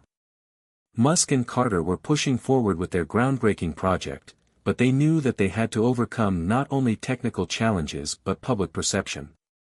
Their vision for a sustainable future was beginning to take shape, but the journey ahead would be fraught with obstacles. As Musk looked out over the sprawling campus of Tesla's headquarters, he felt the weight of the responsibility on his shoulders. But he also felt a sense of optimism. The world was changing, and with the power of unity, innovation, and relentless drive, he knew that together, he and Carter could lead humanity to a brighter, more sustainable future. The success of Musk and Carter's joint venture seemed unstoppable. The prototype solar array had exceeded expectations, and their combined efforts were beginning to take shape. The world was watching as they began to announce the next steps in their plan to revolutionize energy and sustainability. But despite their technological achievements, they now faced their greatest challenge, winning the hearts and minds of the public. It was easy to see why there was skepticism. People had watched large corporations promise the world for decades, only for those promises to be broken. The environmental movement was filled with mistrust, and many believed that Musk, despite his good intentions, was just another billionaire playing in the world of speculative technology. The same concerns hovered over James Carter's company, which had made similar bold claims in the past but had struggled to deliver on its promises. Musk was no stranger to criticism. Over the years, he had faced countless doubts, from the skepticism surrounding Tesla's viability to the questions about whether SpaceX could ever succeed in making space travel affordable. But this felt different. This was not just about the success of one company, it was about a global shift that would affect everyone on the planet. As the venture picked up momentum, Musk knew that in order for it to succeed, they had to take control of the narrative. They had to address the public's concerns head-on, show them that they weren't just businessmen after profit, but visionaries working toward a better world. The media blitz began. Musk appeared on news channels, engaged in interviews with journalists who were both skeptical and hopeful, and even participated in podcasts where he discussed his vision in candid, unscripted ways. Carter, on the other hand, focused on more grassroots efforts, meeting with environmental activists, attending summits, and hosting webinars that outlined the environmental benefits of the solar technology they were developing. But the most crucial event was still to come. They decided to host a global live-streamed event to present the full scope of their plan and demonstrate how their joint venture would revolutionize the future of energy. A few weeks before the event, Musk and Carter sat in a sleek, modern conference room at Tesla headquarters, finalizing the details. The mood was intense, yet the two men shared a sense of determination. "You know," Carter said, breaking the silence, "we've got the technology. We've got the partners. But what we don't have yet is trust. Trust from the public. That's the hard part." Musk leaned back, his eyes scanning the room. "I know. We've been so focused on getting the tech right, but we can't forget how important perception is. We need to show them we're not just doing this for profit, we're doing this for the future. And," Carter added with a half-smile, "we need to show them we can deliver." Musk's eyes lit up. "Exactly. People are tired of hearing empty promises. They want to see tangible proof that this is going to work." They spent the next few days drafting their speeches, preparing slides, and rehearsing the key points they wanted to emphasize during the event. Musk was known for his unique ability to connect with an audience. He had done it with Tesla, SpaceX, and countless other ventures. Carter, though more reserved, was a strong communicator in his own right, able to convey complex ideas in a way that resonated with people who might otherwise feel alienated by the world of tech and innovation. The day of the event arrived, and the buzz surrounding it was unlike anything Musk had ever experienced. The live streaming platform was set to host millions of viewers from around the world, eager to see what Musk and Carter had in store. Both men arrived at the venue, dressed in their usual attire, Musk in a black jacket and t-shirt, Carter in a more casual blazer. They exchanged a few words backstage before the curtains opened. The stage was sleek, futuristic, and grand, a perfect representation of what they hoped to create, a new world powered by sustainable energy and cutting-edge technology. The crowd was a mix of tech enthusiasts, environmentalists, investors, and curious onlookers. Musk took the stage first, standing in front of a large screen displaying the logo of their new joint venture, SolarX. "Good evening, everyone," he began, his voice calm but filled with conviction. "Today, we're here to show you something that will change the way we think about energy, the way we think about sustainability, and ultimately, the way we think about the future." He paused, letting his words settle in. The audience was silent, hanging on every word. "For too long, we've relied on outdated systems that harm the environment and contribute to climate change. But today, we stand at the edge of a new era, an era where energy can be clean, abundant, and limitless." He gestured to the screen, where a series of visuals began to play, showing the solar arrays being deployed in space and the technology transmitting energy back to Earth. "This is our vision, solar power that doesn't rely on weather, that doesn't rely on geography. Solar power that's out of reach of every cloud, every storm, every limitation. Energy that's collected in space, transmitted down to Earth, and used to power homes, cities, and industries without a single carbon emission." The room was buzzing with excitement, and Musk could sense the tide beginning to turn. People were starting to see the potential. They were starting to believe. Then it was Carter's turn. As he stepped onto the stage, his usual serious expression was replaced by a glimmer of optimism. He began to speak with a passion that matched Musk's. "This is not just about technology.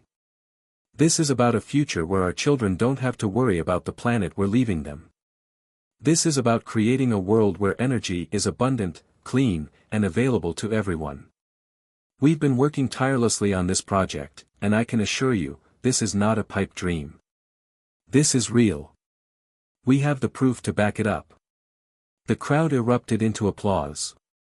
Musk and Carter exchanged a brief look, both aware of the significance of this moment.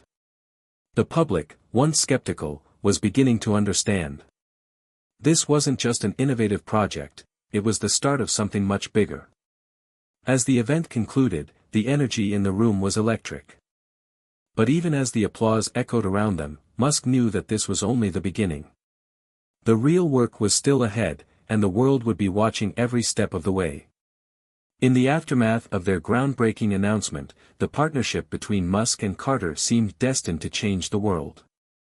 Yet, while they were basking in the spotlight of success, hidden forces began to quietly stir in the background, forces that were just as determined to see them fail as they were to see their vision succeed. Not everyone was thrilled by the prospect of a clean, solar-powered future. For years, oil and gas conglomerates had held the reins of global energy markets, shaping policies and economies in ways that benefited them and them alone.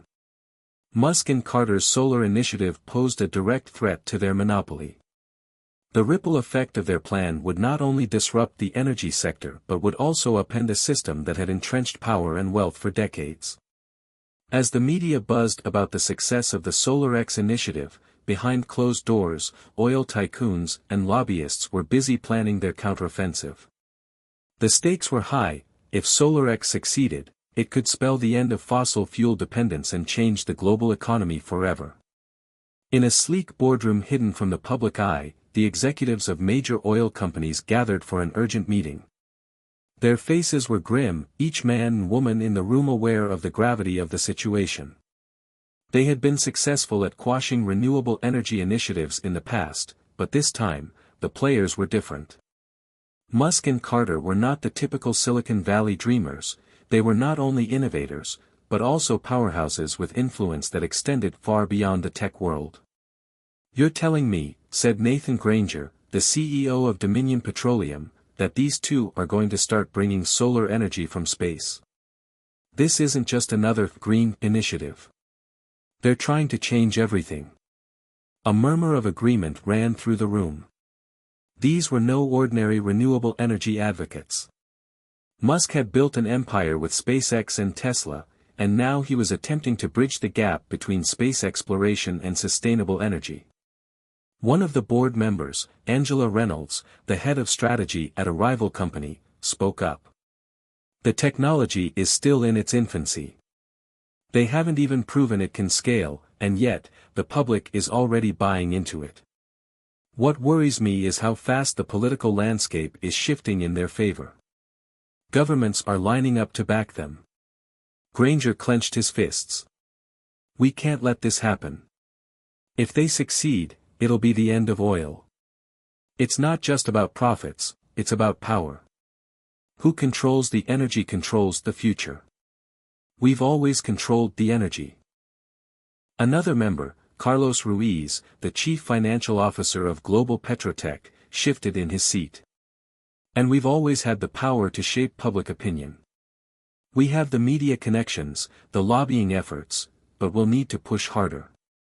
This isn't something we can ignore." The room fell silent, and the atmosphere grew heavy.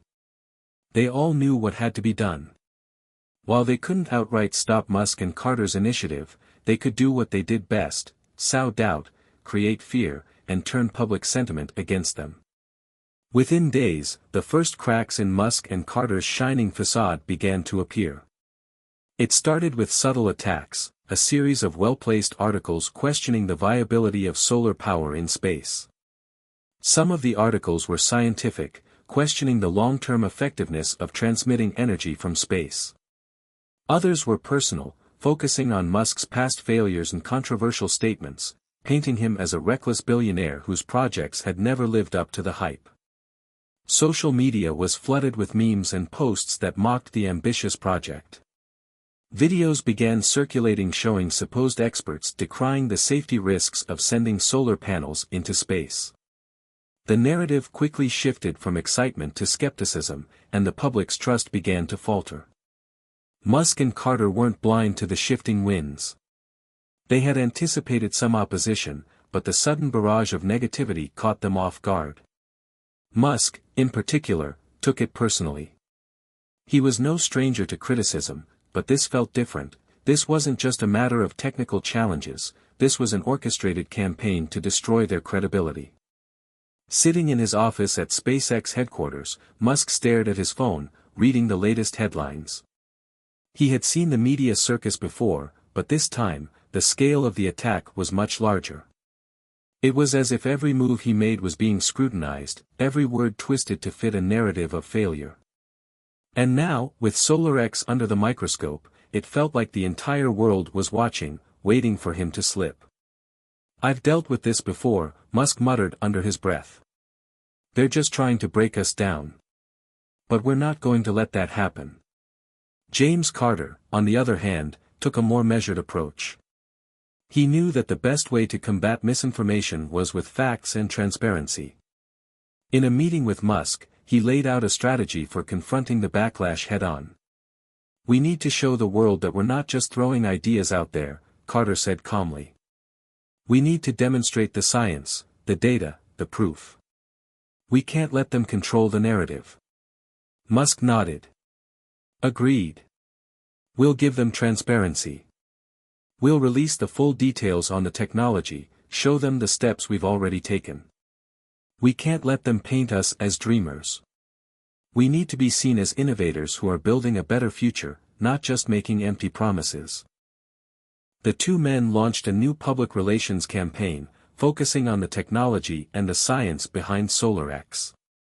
They organized public demonstrations, where they invited scientists, engineers, and media outlets to see the progress they had made. They released data, backed by reputable third-party experts, showing that solar power from space wasn't just a pipe dream, it was a tangible, workable solution to the world's energy crisis. Despite their efforts, the media campaign against them only intensified.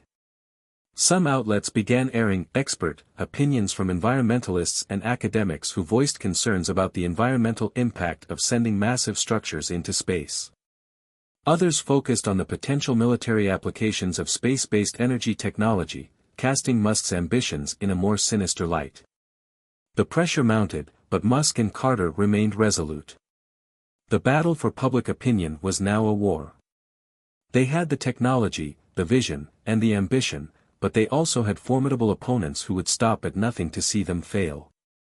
As the weeks went by, they realized that this would not be a short-term fight. The opposition had the resources and the influence to wage a long, drawn-out campaign. But Musk wasn't the type to back down. The more they attacked, the harder he would fight back. "We've been up against challenges before," Musk said, as he and Carter watched the latest round of media coverage. "But this time, it's different. We're not just changing the energy market, we're changing the world. And that means we're going to have enemies." Carter gave him a steady look. "And we'll fight every single one of them. Together." As the media storm intensified, something unexpected began to unfold behind the scenes. The public relations campaign Musk and Carter had launched to combat the growing opposition was working, but they soon discovered that it wasn't only external forces that threatened to derail their project, it was the growing divisions within their own ranks. For months, Musk and Carter had been united in their vision for SolarX. Their partnership had felt like a seamless collaboration of brilliant minds, Musk's forward-thinking, tech-driven ideas blending perfectly with Carter's deep commitment to sustainability. Together, they had created something revolutionary. However, as pressure mounted, so did the cracks in their relationship. It started subtly, with small disagreements over technical approaches. Musk was notorious for pushing the boundaries, eager to leap ahead, while Carter preferred a more cautious, methodical pace. Their debates, once civil, began to feel more like confrontations. The stakes were higher now, and the weight of their combined aspirations was taking its toll. In a closed-door meeting at Tesla's headquarters, the tension between the two was palpable. "James, we can't afford to wait any longer," Musk said, his voice tinged with impatience. "We need to push forward. The tech is ready. If we don't take the next step now, someone else will beat us to it. We've been talking about this for too long, and we're losing momentum." Carter folded his arms and stared at the table, his brow furrowed. "Elon, I get it. I do. But rushing this isn't going to help anyone. We've got to make sure the technology works under every circumstance. We can't afford a misstep, not now, when everything's on the line. Musk's frustration grew. I've been in this position before, James. We can't sit on this. The world needs this, and we've got to act fast. We're already facing resistance. If we hesitate, they'll come for us. And they'll win. The room was silent for a moment as both men processed their emotions. They had been through difficult times together, but this felt different. The weight of their disagreement wasn't just about the project, it was about their vision for the future, and how far they were willing to go to achieve it. Meanwhile, in the halls of Solar X, a quiet, dangerous game was unfolding. One of the top engineers working on the space-based solar arrays, Max Reynolds, had begun to feel uneasy about the direction the project was taking. Max had been with Carter's company for years, and his loyalty had always been to the cause of sustainability. But lately, he had started to feel like the project was losing its soul. The collaboration with Musk had shifted the focus from the environmental impact to profit-driven motivations. Max wasn't sure he could stand by and watch something he believed in turn into another high-stakes business venture. Max had been approached by a shadowy figure, someone from the very companies Musk and Carter were trying to disrupt. At first, he hadn't taken it seriously. But as the weeks went on, the pressure to act grew. The offer was simple: slow things down from the inside. Create technical delays. Introduce minor, seemingly inconsequential glitches that could be explained away as normal hiccups in the development process. It wasn't sabotage on a grand scale, just small, incremental setbacks that would add up over time.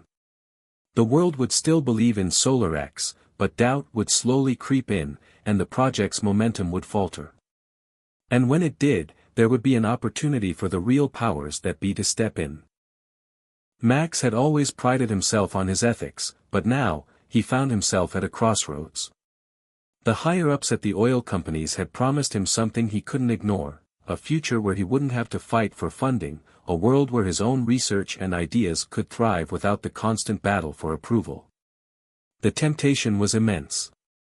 He had seen firsthand how quickly the game could change, how quickly Musk could shift from a groundbreaking innovator to a target of powerful enemies.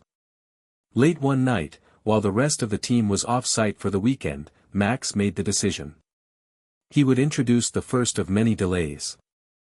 The following Monday, Musk and Carter were blindsided. The engineers had found a minor issue with the array's transmission system, a glitch that hadn't been detected during the initial tests. It seemed like an easy fix at first, but the problem persisted, causing a ripple effect in the development timeline. The team worked day and night, but every solution they tried was met with resistance from the technology itself. What the hell is going on? Musk asked, his frustration mounting as another day passed without resolution.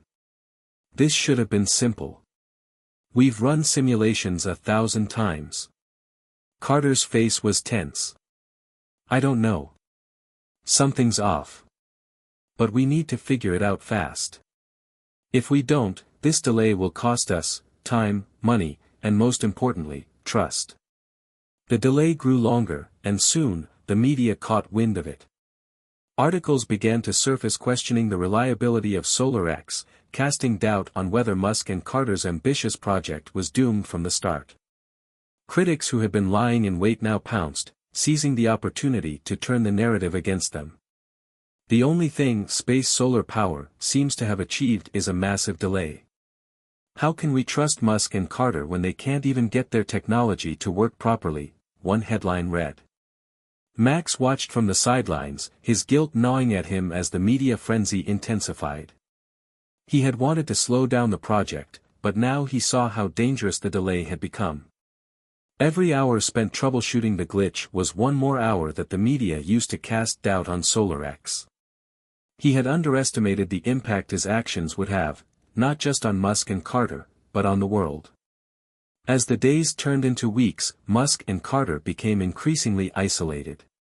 The pressure from external sources, lobbyists, competitors, and even some political figures, was overwhelming. And now, with their own team members potentially working against them, the fight for SolarX's future had reached an all-time high. One evening, Musk sat alone in his office, staring at the window as the last rays of sunlight faded into the horizon. Carter had gone to bed early, exhausted from the day's meetings. The tension between them had reached its peak, and Musk couldn't shake the feeling that something wasn't right. They had come so far, but now it seemed like everything was unraveling. He picked up his phone and sent a text to Carter, "We need to find out who's behind this delay. It's no accident. Someone's sabotaging us." Carter replied almost instantly, "I know. Let's talk first thing in the morning. We can't let this go on much longer." As Musk set his phone down, he looked out over the city skyline. The future of SolarX, and the future of humanity, rested on his shoulders. He had fought countless battles before, but this time, the stakes were higher than ever. And now, it wasn't just the world against him. It was the people closest to him, and the betrayals that lurked in the shadows, threatening to destroy everything he had worked for. The atmosphere at SolarX headquarters had shifted. What had once been a hub of hope and innovation now felt like a pressure cooker, ready to burst at the seams. Elon Musk and James Carter knew that something was terribly wrong, but the question was, who could they trust? Max Reynolds had disappeared after the critical glitch had thrown the SolarX project into disarray. His sudden absence was almost too convenient, but Musk and Carter had no concrete evidence to tie him to the sabotage, just a growing feeling that things weren't adding up. As the days dragged on, the project stalled further, and with each passing moment, the media intensified their scrutiny. The story of SolarX's struggles became the headline of the day, and Musk could feel the weight of the world on his shoulders.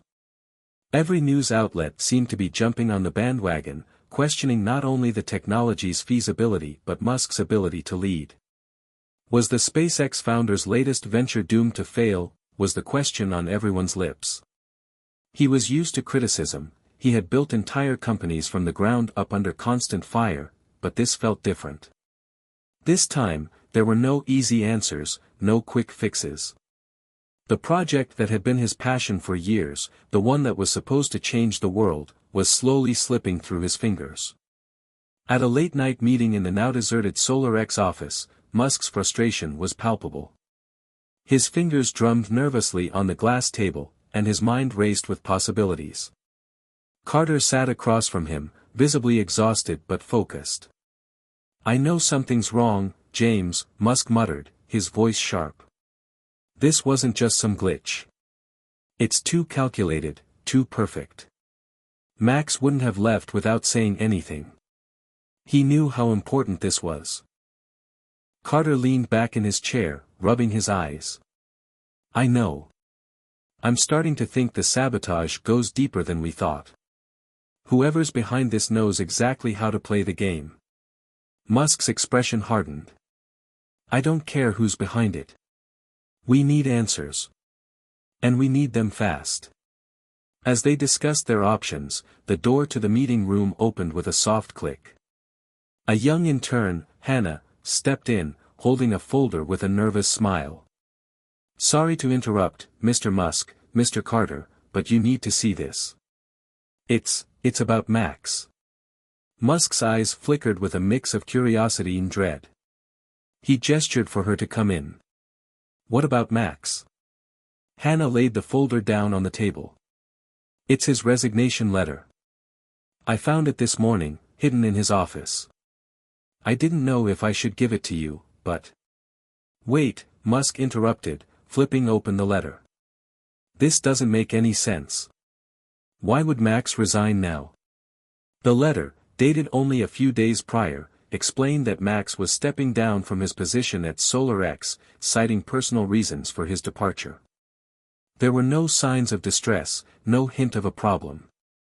But as Musk read between the lines, he noticed the subtle discrepancies, the wording, the tone. It didn't match the Max he knew. "That's it, isn't it?" Carter muttered, the pieces clicking together.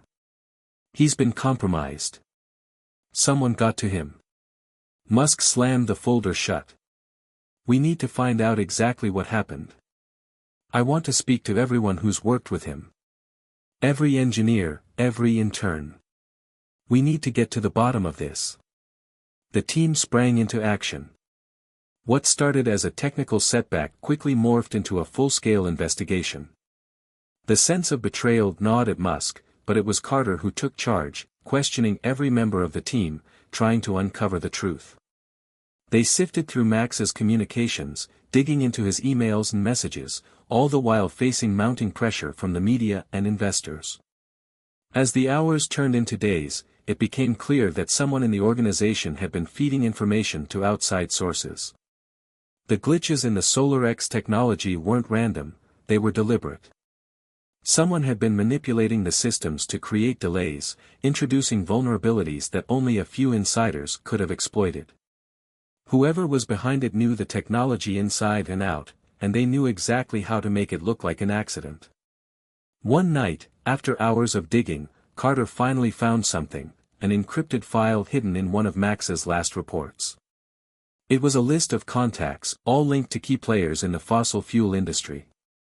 Some of the names were well known, others were more obscure, but they were all connected by a single thread, their shared interest in maintaining the status quo. Musk felt his blood run cold as he stared at the list. "They've been feeding him information," he said softly. "And now, they're using him to take us down." The realization hit them like a ton of bricks. The sabotage had come from within. Max had been compromised by external forces, forces that saw SolarX as a threat to their empire. But this wasn't just about technology, it was about control.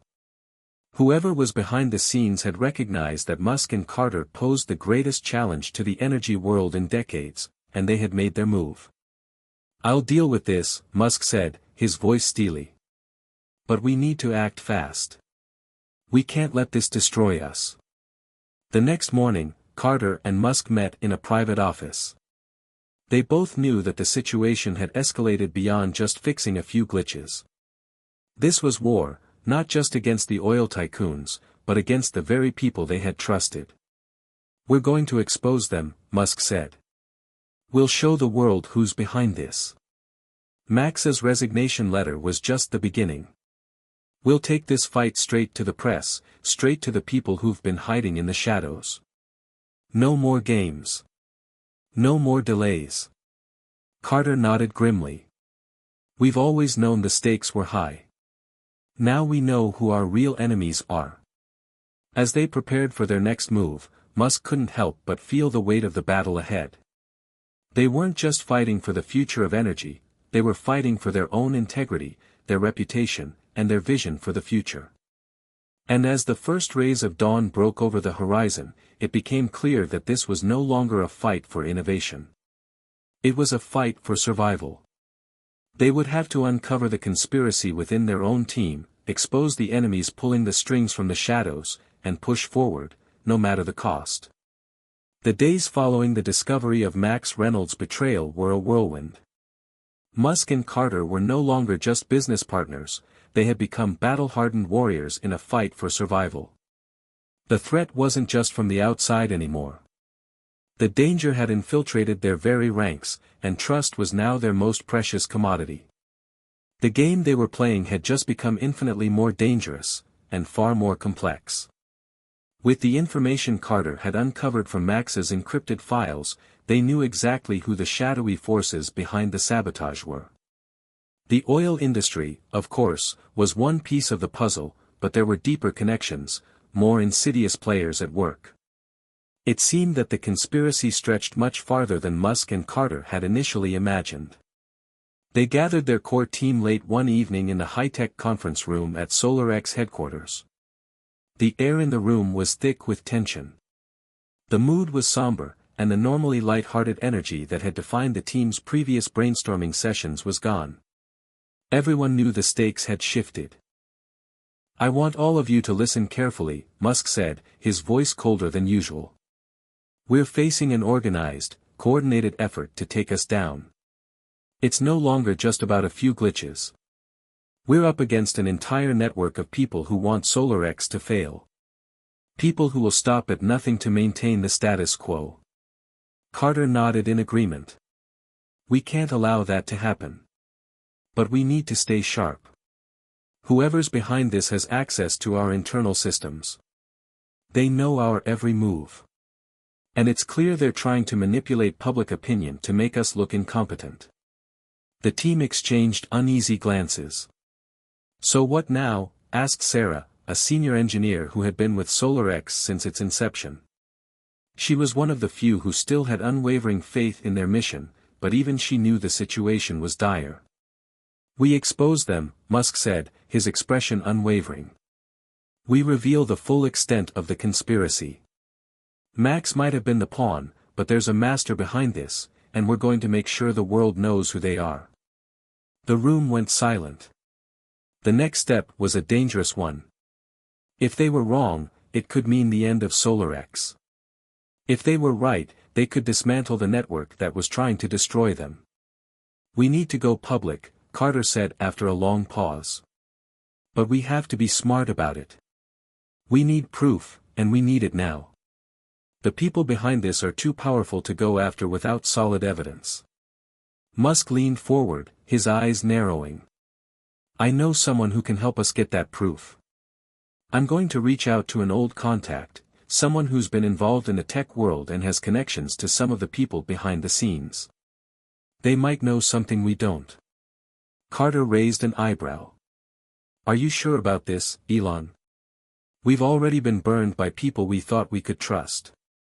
Musk exhaled sharply. This is different. I know who I'm dealing with here. This person can help us, but it's going to take some finesse. With their plan in motion, they moved quickly, assembling a small group of trusted insiders to investigate further. They focused on the weakest links within the network, those who might be vulnerable to pressure or persuasion. They couldn't afford to take any risks, so they had to be methodical and discreet. Meanwhile, the media storm surrounding SolarX had reached a fever pitch. Every major news outlet was running stories about the alleged failure of the project. Headlines screamed that SolarX was on the brink of collapse, with some outlets going so far as to call Musk's leadership into question. But it wasn't just the media's narrative that Musk had to worry about. The political pressure was growing, too. Senators and lawmakers who had once expressed support for his clean energy goals were now questioning whether they could back him any longer.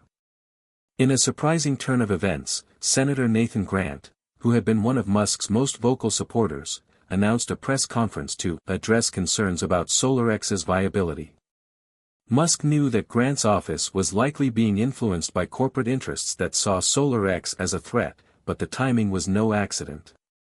Grant's been bought off, Musk muttered to Carter as they watched the press conference unfold on a monitor in the SolarX war room. They're pulling every string they can. What do you want to do about it? Carter asked, his voice steady despite the chaos surrounding them. Musk's eyes flickered with determination. We need to beat them at their own game. I'll take the fight to him directly. I'll go to that press conference and face him head-on. Carter looked skeptical. Are you sure? That could backfire. We need to play this carefully. I know, Musk said. But I've dealt with politicians before. It's time we turn the tables.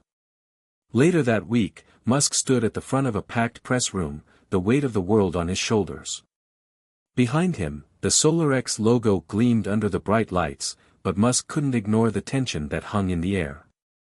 This was a moment that could make or break everything. Senator Nathan Grant was sitting across from him, his expression stern but smug. The cameras flashed, and the murmurs of the press filled the room as they prepared for a battle of words. I understand that you have some concerns about SolarX's progress, Senator, Musk began, his voice cutting through the noise. But I assure you, we're moving forward. Yes, there have been setbacks, but setbacks don't define us. Innovation takes time, and we're committed to delivering the energy solution the world desperately needs. Grant leaned forward, looking at Musk with feigned sincerity. Mr. Musk, with all due respect, we can't ignore the growing evidence that this project is faltering. Your leadership has been called into question by multiple sources. The delays, the technical failures, it doesn't inspire confidence. How can you assure us that SolarX isn't just another failed experiment? Musk's eyes narrowed, but he remained calm. I've been called worse, Senator. The truth is, SolarX has been the target of sabotage from day one. And I don't think it's any coincidence that the people pulling the strings are the very ones who stand to lose the most from our success, those who have built their empires on outdated energy models. We've been up against an organized attack. The room fell silent as Musk's words hung in the air. The press was listening intently, and even Grant seemed momentarily taken aback. You're accusing powerful people of orchestrating this sabotage? Grant asked, his tone skeptical but tinged with doubt. I am, Musk replied, his voice unwavering. And we have the evidence to prove it. We're not backing down, Senator. Not now, not ever. The tension in the room was palpable as the two men locked eyes. Musk had just opened a Pandora's box, one that would force the media and the public to choose sides. It was no longer just about SolarX. It was about a battle for the future of energy, and Musk was determined to win. The press conference had ignited a firestorm. Musk's bold accusations against the political and corporate elite sent ripples through the media landscape, splitting opinions down the middle. Some hailed him as a truth-teller, a crusader fighting the entrenched forces of the fossil fuel industry, while others painted him as a desperate man lashing out in the face of inevitable failure. But one thing was clear, the world was watching. For the first time in weeks, Musk felt a flicker of hope. The public conversation had shifted. Instead of focusing solely on SolarX's setbacks, the media was now dissecting the powerful enemies Musk had identified, enemies who were willing to go to extreme lengths to sabotage the project. The narrative had become a fight between the future of energy and the old guard, a battle that could determine the course of history. But the victory was short-lived. As Musk and Carter huddled in the war room the following morning, reviewing the fallout from the press conference, they were hit with the sobering reality: the enemies they had exposed weren't just external forces. The betrayal ran deeper than they had realized. We've made a lot of noise, but the enemies aren't just out there, Carter said, his voice strained with the weight of the situation. They're inside. Someone is working against us from the inside. Musk looked up, his eyes sharp. I know. We've been piecing things together, and I'm starting to think it's bigger than just Max Reynolds. There's something deeper at play here. Someone high up has been feeding information to our competitors. Carter's eyes widened. You mean someone within SolarX? Musk nodded grimly. Exactly. I don't know who yet, but whoever it is, they've been playing both sides. Feeding our competitors information, feeding the press. They want to make us look like we're failing, but their real goal is something far more insidious. Carter leaned back in his chair, a hand running through his hair. So we're being double-crossed by our own people. We have to assume that's the case, Musk said, his voice firm. We're not just fighting external forces anymore. We're fighting a war on two fronts, the fossil fuel industry and someone in our own camp. Whoever it is, they've been feeding our darkest secrets to the press, to investors, and to our rivals. They want to destroy SolarX from the inside out. The realization hit both men hard. If their suspicions were true, this was the ultimate betrayal. Whoever had been leaking their plans had access to everything, every meeting, every confidential report, every strategy Musk and his team had put together. But Musk wasn't one to sit idly by. He stood up and began pacing the room, his mind racing. We need to tighten up security, but more than that, we need to find out who's been leaking information. I don't care if it's a trusted executive or an intern. Whoever is behind this is going to pay the price. Carter nodded. We'll need to launch an internal investigation. We'll keep it as quiet as possible to avoid tipping off the person responsible. But we need to act fast before they do any more damage. The tension between Musk and Carter was palpable, but beneath it all, there was a shared resolve. They had come too far to let this sabotage destroy everything they had worked for. SolarX was more than just a company, it was a vision, a dream that had the potential to change the world. And no amount of betrayal was going to stop them. But they had to act carefully. The web of deceit they were tangled in was more complex than they had realized. The enemy wasn't just trying to bring down SolarX, they were trying to destroy everything Musk stood for. This was personal now. Later that evening, Musk received an unexpected message from a confidential source, someone inside the energy industry who had been monitoring the situation from afar. The message was cryptic but clear: "You're being watched. Someone at SolarX has been feeding information to your enemies. Watch your back." Musk stared at the message for a long time. The source was anonymous, but the information was chilling. Someone had been monitoring SolarX closely enough to know the inner workings of their operation. This wasn't just a mole within their company, it was a coordinated effort to undermine Musk and everything he represented.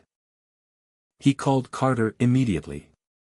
"I've got something," Musk said, his voice tense. "We need to move on this now." Carter was quick to respond. "I'm on it. I'll pull together the right people. We need to track down the leaks and cut off the source. We'll make sure whoever's responsible doesn't get away with this." But the deeper they dug into the internal investigation, the more convoluted the situation became. The mole, or moles, were smart. They had covered their tracks, using encrypted communications and playing both sides. Whoever was behind this had been operating in the shadows for far too long. Despite the mounting frustration, Musk wasn't ready to back down. The stakes were too high, and failure was not an option. He knew that this was the most critical moment in SolarX's history. The sabotage was no longer just an inconvenience, it was an existential threat to everything he had built. "I won't let them win," Musk muttered under his breath as he stared at the reports, the weight of the world bearing down on his shoulders. "They want to destroy us. Fine. We'll show them what happens when you try to take down a man who has nothing left to lose." The battle against the corporate giants and the shadowy figures within their own company was escalating, but Musk had no intention of retreating. The gloves were off, and he was prepared to fight until the bitter end. As the night wore on, Musk couldn't shake the feeling that he was standing at the precipice of something monumental. If they could expose the mole within their ranks and take down the people trying to destroy SolarX, it would be the ultimate victory. But if they failed, if they couldn't root out the betrayal in time, it would mean the end of everything. The storm was far from over. The pieces were in motion, and Musk knew that the next few days would be pivotal. If they could uncover the truth and turn the tide, SolarX might just survive.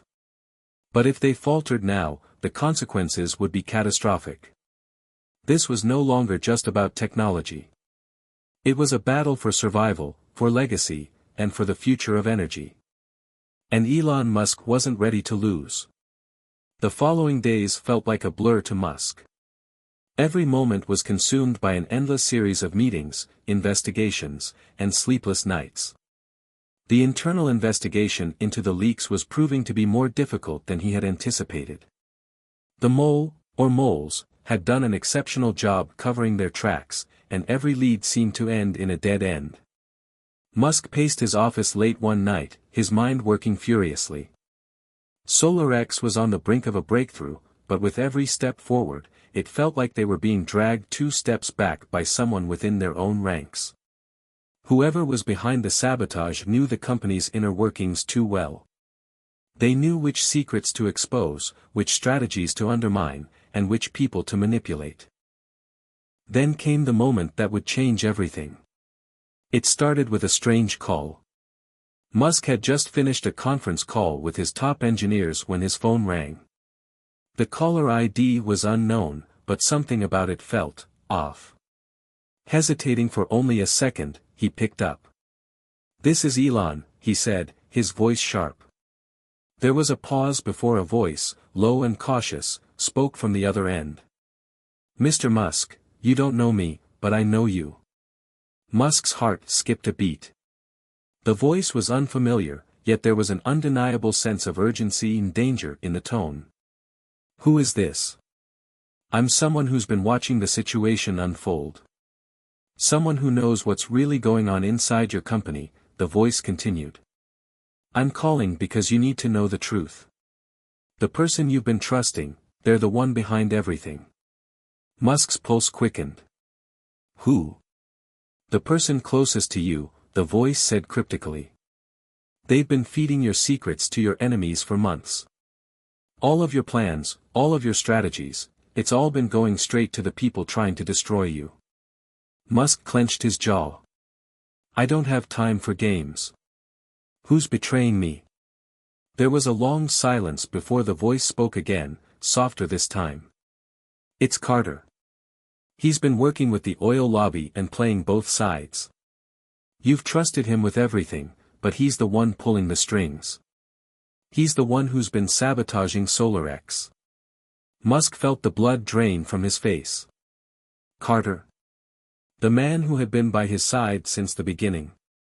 The one person he thought he could trust above all others. The revelation was a gut punch, a betrayal so deep that Musk struggled to process it. The voice continued, but Musk barely heard the words. The truth was too overwhelming. For a moment, he stood frozen in his office, the weight of the accusation settling in. No, Musk muttered under his breath. It can't be. The voice on the other end seemed to sense his disbelief. I understand it's hard to believe, but the evidence is clear. Carter's been in contact with the same people who are trying to bring you down. He's been leaking information from the inside, passing along your weaknesses. You need to confront him. Before it's too late. The line went dead. Musk stood there in shock, his mind reeling. Carter, the one person who had been his rock, his right-hand man, the one who had believed in his vision when no one else did, was the very person trying to destroy everything they had worked for. It didn't make sense. But then again, nothing about this situation made sense anymore. Musk knew one thing for sure, the call had been too specific, too calculated to be a hoax. Someone on the inside was working against him, and the most likely person was Carter. He needed answers. And he needed them now. The next morning, Musk called Carter into his office. The tension was palpable as the two men locked eyes. Carter, usually so calm and composed, seemed slightly on edge. Musk could see the faintest flicker of anxiety in his expression, but he didn't let it show. Carter, Musk began, his voice low and controlled, I need to know the truth. Are you the one who's been betraying me? Are you the one who's been working with the people trying to take down SolarX? Carter's face blanched. For a moment, he didn't speak, his eyes darting nervously. Musk watched him closely, his gut tightening with each passing second. Finally, Carter broke the silence. What are you talking about, Elon? I have no idea what you mean. Musk's eyes narrowed. I just got a call, Carter. Someone told me everything. They said you've been leaking our plans, feeding information to the oil lobby. Is it true? Carter's face shifted, and Musk could see the moment the mask slipped. His mouth twitched, his eyes darting away for just a fraction of a second. It was enough. The guilt was written all over him. It's not what you think, Carter said quickly, but Musk wasn't fooled. The hesitation in his voice was unmistakable. Elon, Don't lie to me, Carter, Musk snapped, his voice rising in anger. The truth is right in front of me. You've been working with the enemy. You've been sabotaging everything we've built. Carter stood there, his jaw clenched. I never wanted this to happen, he said, his voice breaking. I was trying to protect you, Elon. The oil lobby, they have too much power. I was trying to save you from something worse. I didn't want things to get this far, but they threatened me. They said they would destroy everything if I didn't comply. Musk's anger boiled over. So you chose them over me? Over everything we've worked for? Carter's eyes filled with regret. It wasn't like that. They had leverage. I didn't have a choice. Musk's hands balled into fists. You chose the easy way out, Carter. You chose to destroy SolarX from the inside. You chose to betray me, and now you've put everything we've worked for at risk. I can't let you get away with this. For a moment, Carter's face crumpled, the weight of his actions finally sinking in. But Musk wasn't about to show mercy. The trust he had placed in Carter had been shattered beyond repair. The damage was too great. I'm sorry, Elon, Carter whispered, his voice hollow. I never meant for it to end like this. Musk's eyes were cold. Sorry isn't enough. You've crossed a line. You're done. The fallout was swift. Musk wasted no time in terminating Carter's involvement with SolarX, cutting him off from the company completely. The betrayal was a hard pill to swallow, but Musk knew that if he allowed Carter to stay, the damage would only worsen. The trust that had once bound them was irreparably broken. But even as he took action, Musk couldn't shake the feeling that this was just the beginning. If Carter was the one who had been leaking information, who else had been compromised? The web of deceit had only just begun to unravel, and Musk knew that there were more shadows lurking in the corners of his company. The betrayal from within had left Elon Musk reeling. Carter, once a trusted ally and close confidant, had not only jeopardized SolarX's future but had threatened to unravel everything Musk had fought for. The magnitude of the situation weighed heavily on him. He had survived countless battles with the outside world, but this? This felt like an assault from within, from someone who knew his every move, his every weakness. But Musk wasn't one to wallow in despair. He'd been backed into corners before, and every time, he emerged stronger. This time would be no different. As dawn broke the following morning, Musk knew he had to act fast.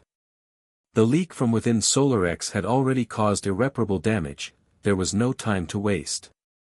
But the game had changed, and Musk was no longer going to play by the rules set by his enemies. He was going to flip the script. Gathering his closest team of loyalists, he summoned them to a secure, undisclosed location. The war room was a quiet but charged space, the hum of computers and monitors filling the air. The team knew that this meeting would be critical, the stakes had never been higher. Musk leaned over the table, his expression intense, his jaw clenched with determination. The situation has changed, he began, his voice steady. We've been fighting a war on one front for too long, thinking that we only had to deal with the external enemies, the fossil fuel giants, the corrupt politicians, and the corporate elites. But now we know the truth. There's a mole in our ranks, and the betrayal runs deeper than we thought. He glanced around the table, locking eyes with each of the team members. Carter's gone, but the damage has been done. We need to tighten our defenses, internally and externally. And we need to hit back. Hard. One of his senior engineers, a woman named Rachel, raised her hand. What do you have in mind, Elon? Musk looked up at her, his eyes sharp. It's time we take the fight to the enemy, and not just in the boardrooms.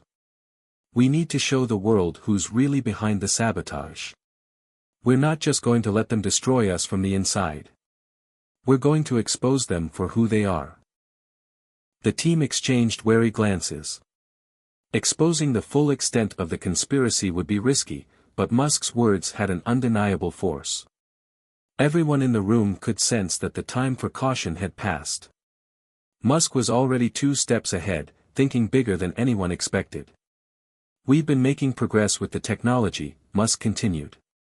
But now we need to use the spotlight to our advantage. We need to draw attention to the corruption that runs rampant in the energy industry. We need to create a crisis, one that forces the people to choose sides.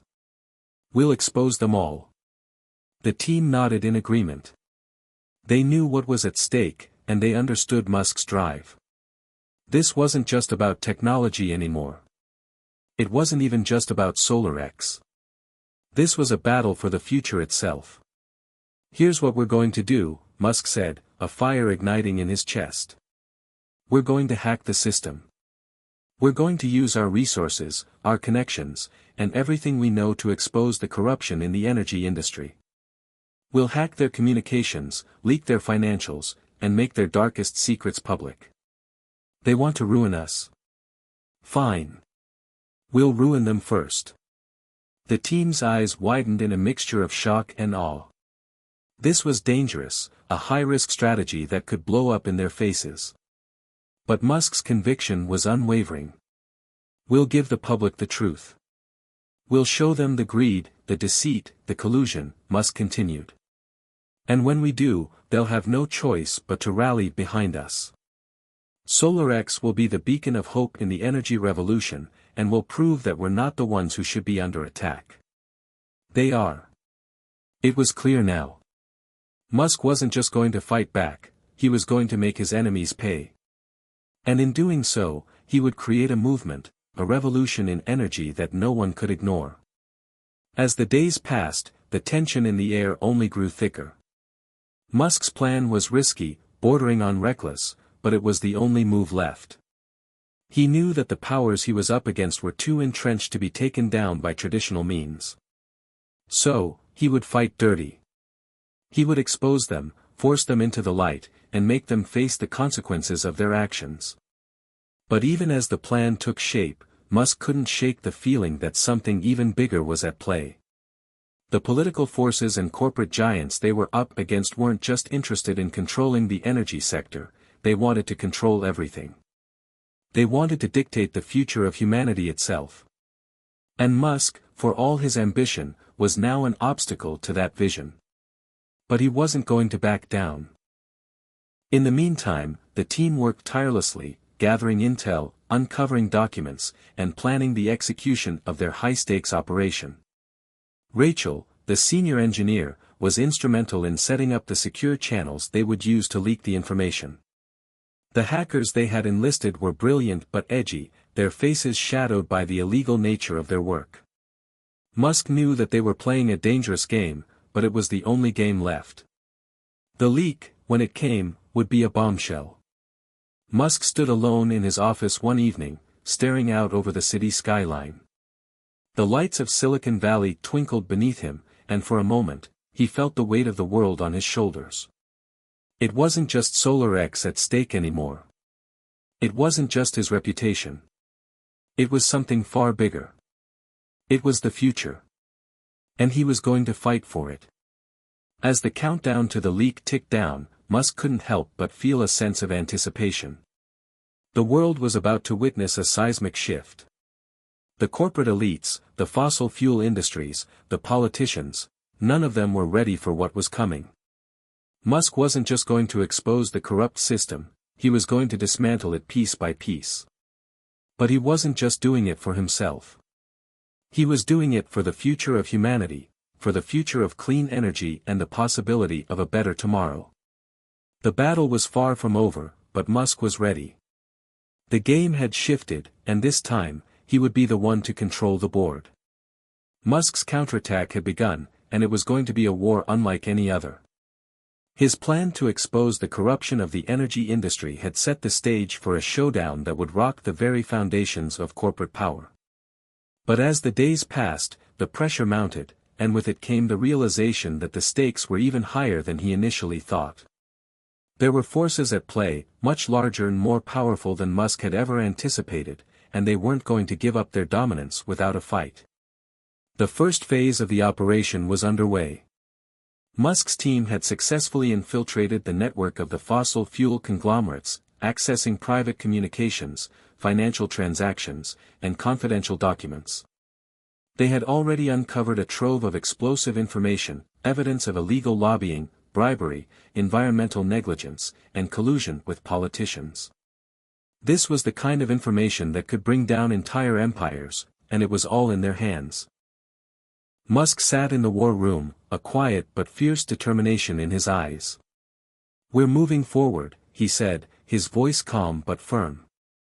"Tonight, we expose them. We send the first wave of documents to the press. This is our moment to show the world the truth." Rachel, who had been working alongside him for days, nodded. It's ready, Elon. We've verified everything, and it's solid. The press is lined up, and once the leak hits, the media will take care of the rest. Musk leaned back in his chair, allowing himself a moment of reflection. This was what he had been working for all these years. The chance to show the world that SolarX wasn't just another tech company, it was the future. And that future was powered by clean energy, not the dirty, corrupt systems that had ruled the world for far too long. But as much as he believed in the cause, there was something else gnawing at him. A sense of unease that he couldn't shake. He had expected resistance from the corporate elites, but now, he was beginning to wonder if they had anticipated his every move. The thought made his stomach tighten. The leak came late that evening. Musk stood in the war room as the first batch of documents hit the public domain. News outlets, blogs, and social media platforms exploded with the revelations. The headlines were damning: oil giants collude with politicians to undermine clean energy, fossil fuel companies exposed for bribery, environmental destruction, and massive lobbying efforts to prevent clean energy revolution uncovered. It was an earthquake. The stories spread like wildfire. Politicians who had been in bed with the fossil fuel companies scrambled to distance themselves. Environmental groups hailed Musk's courage for shining a light on the corruption that had held the world hostage for decades. Musk's name was on everyone's lips. For a moment, he felt the rush of triumph.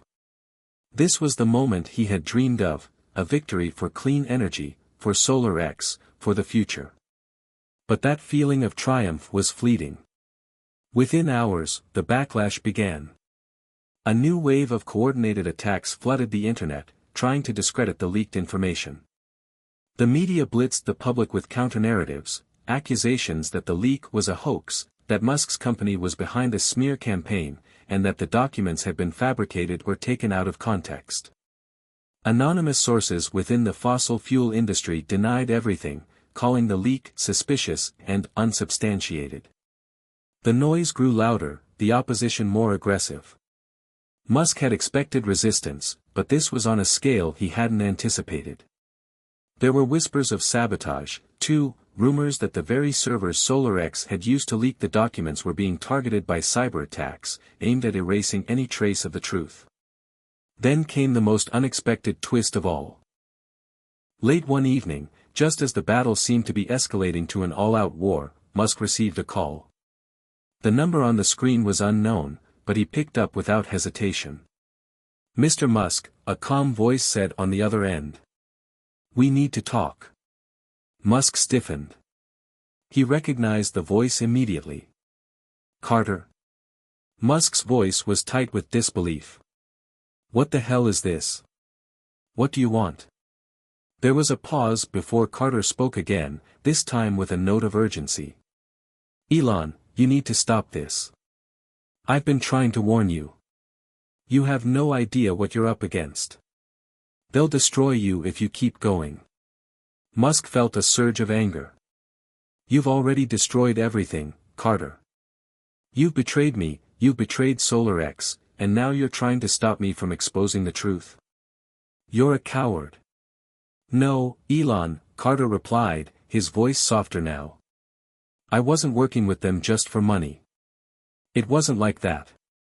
They have leverage over me, over my family. You don't understand, this isn't just about SolarX or you. It's bigger than that. The forces we're up against, they control everything." Musk's heart pounded as he listened.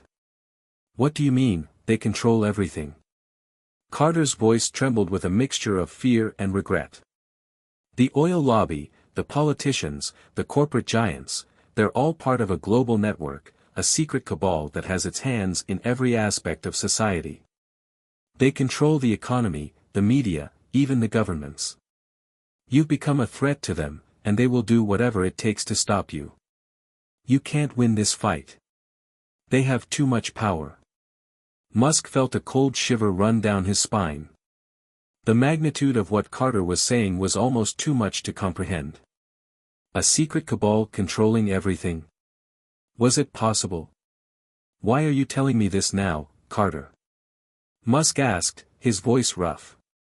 After everything you've done? I'm trying to save you, Elon, Carter said, desperation creeping into his tone.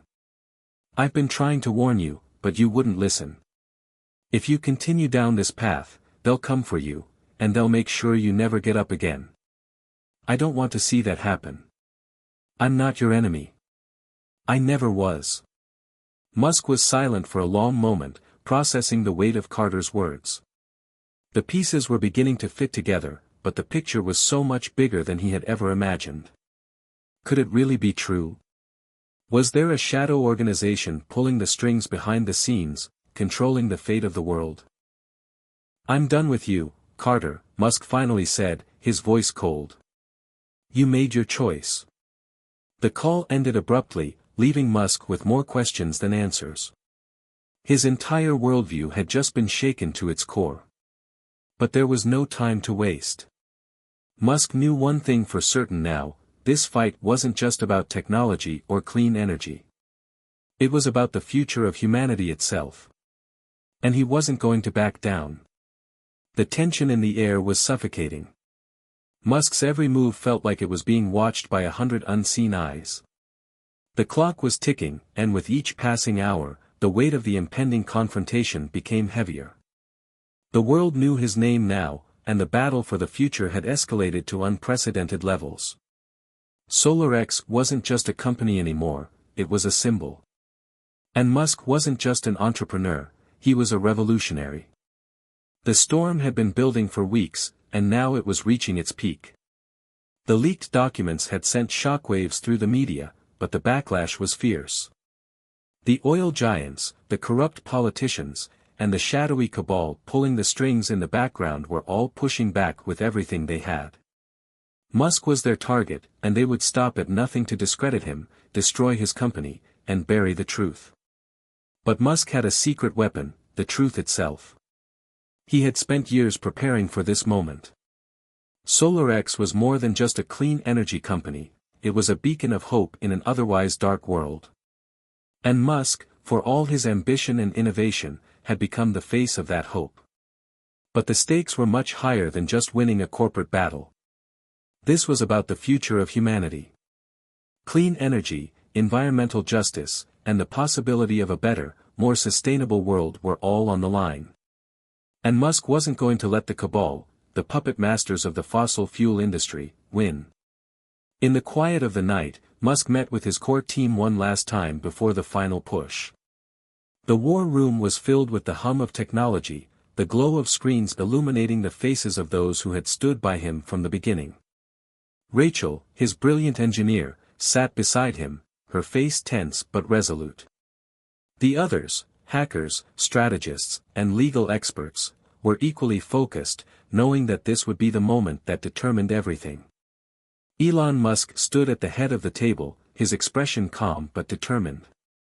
The battle he had been fighting for so long had come to this, one final showdown. We've all seen what they can do. They've tried to bury the truth, spin the narrative, and destroy us from every angle, Musk began, his voice cutting through the tension in the room. But we've come too far to back down now. We know what we're up against. And we have something they can't take from us, the truth. Rachel nodded in agreement, her eyes fierce. We've secured the final batch of documents. We've cross-referenced everything. The proof is irrefutable. We're ready to hit them where it hurts the most. Musk's eyes narrowed. This isn't just about exposing them anymore. This is about taking them down for good. We show the world who's been pulling the strings, who's been sabotaging the future. And we'll make sure they can't escape the consequences. The room was silent as everyone absorbed the gravity of what Musk had said. This wasn't just a corporate battle or a political one. This was a war for the future. The revolution in energy was no longer just about clean power, it was about exposing the truth, and making sure the world would never return to the old, corrupt ways. The team worked tirelessly through the night, finalizing their strategy. SolarX's hackers and security experts were ready to launch their final offensive. They would breach the most secure systems of the energy industry, releasing the last and most damning batch of documents to the press. This time, there would be no denying the corruption that had festered for decades. But the shadowy cabal was already making moves of their own. They knew that the final leak was coming, and they had one last trick up their sleeves. Musk was no longer just an entrepreneur. He was the face of a revolution, and revolutions always came with a price. The cabal had already infiltrated SolarX's systems. Musk's personal communications were compromised, and they had planted disinformation in the media to discredit him. The situation was getting more dangerous by the minute. Musk had to act fast. "Rachel, can we delay the leak?" Musk asked, his voice tight with concern. Rachel shook her head. "We can't. The moment we delay, they'll have the chance to cover their tracks. We've come too far to back down now." Musk took a deep breath, steeling himself. He knew there was no turning back. The only way out was through. "Then let's do it," he said, his voice resolute. "No more playing it safe. We've got one shot at this." As the clock ticked down, the world waited with bated breath. The first wave of leaks had already shaken the foundations of the energy industry, but the final blow was yet to come. Musk and his team prepared to release the full extent of the corruption that had plagued the fossil fuel industry for decades. The press was primed, the documents were ready, and the world was about to see the truth. Musk stood before his team one last time. "This is it. The world will know the truth, and they'll have no choice but to act. The future is in our hands." With a single command, the final leak was initiated. The documents were sent to every major media outlet, the names of corrupt executives, politicians, and business leaders splashed across the headlines. The magnitude of the revelations sent shockwaves through the media, the public, and even the government. The storm Musk had been preparing for was now upon them. As the days unfolded, the backlash was inevitable. The cabal fought back with everything they had: smear campaigns, cyber attacks, and legal threats. But it was too late. The truth had been exposed, and the public was demanding action. The fossil fuel industry, once invincible, was crumbling under the weight of the revelations. In a matter of days, governments were forced to respond. Investigations were launched, and key figures within the energy industry were arrested. The political elite, once beholden to the powerful interests of the fossil fuel giants, had no choice but to align themselves with the movement for clean energy. Musk had won, but not without a cost. In the aftermath of the storm, Musk sat alone in his office, staring out at the city below. The battle was over, but the war for the future was far from won. The fight for clean energy would continue, but now, there was a glimmer of hope. The world had seen the truth, and the shift had begun. Hit subscribe and leave a comment with where you're watching from. What do you think of Musk's victory? Was this the final battle, or is the fight for the future just beginning? Let us know your thoughts. For Musk, the journey had only just begun. But one thing was clear: the revolution had started, and it was unstoppable.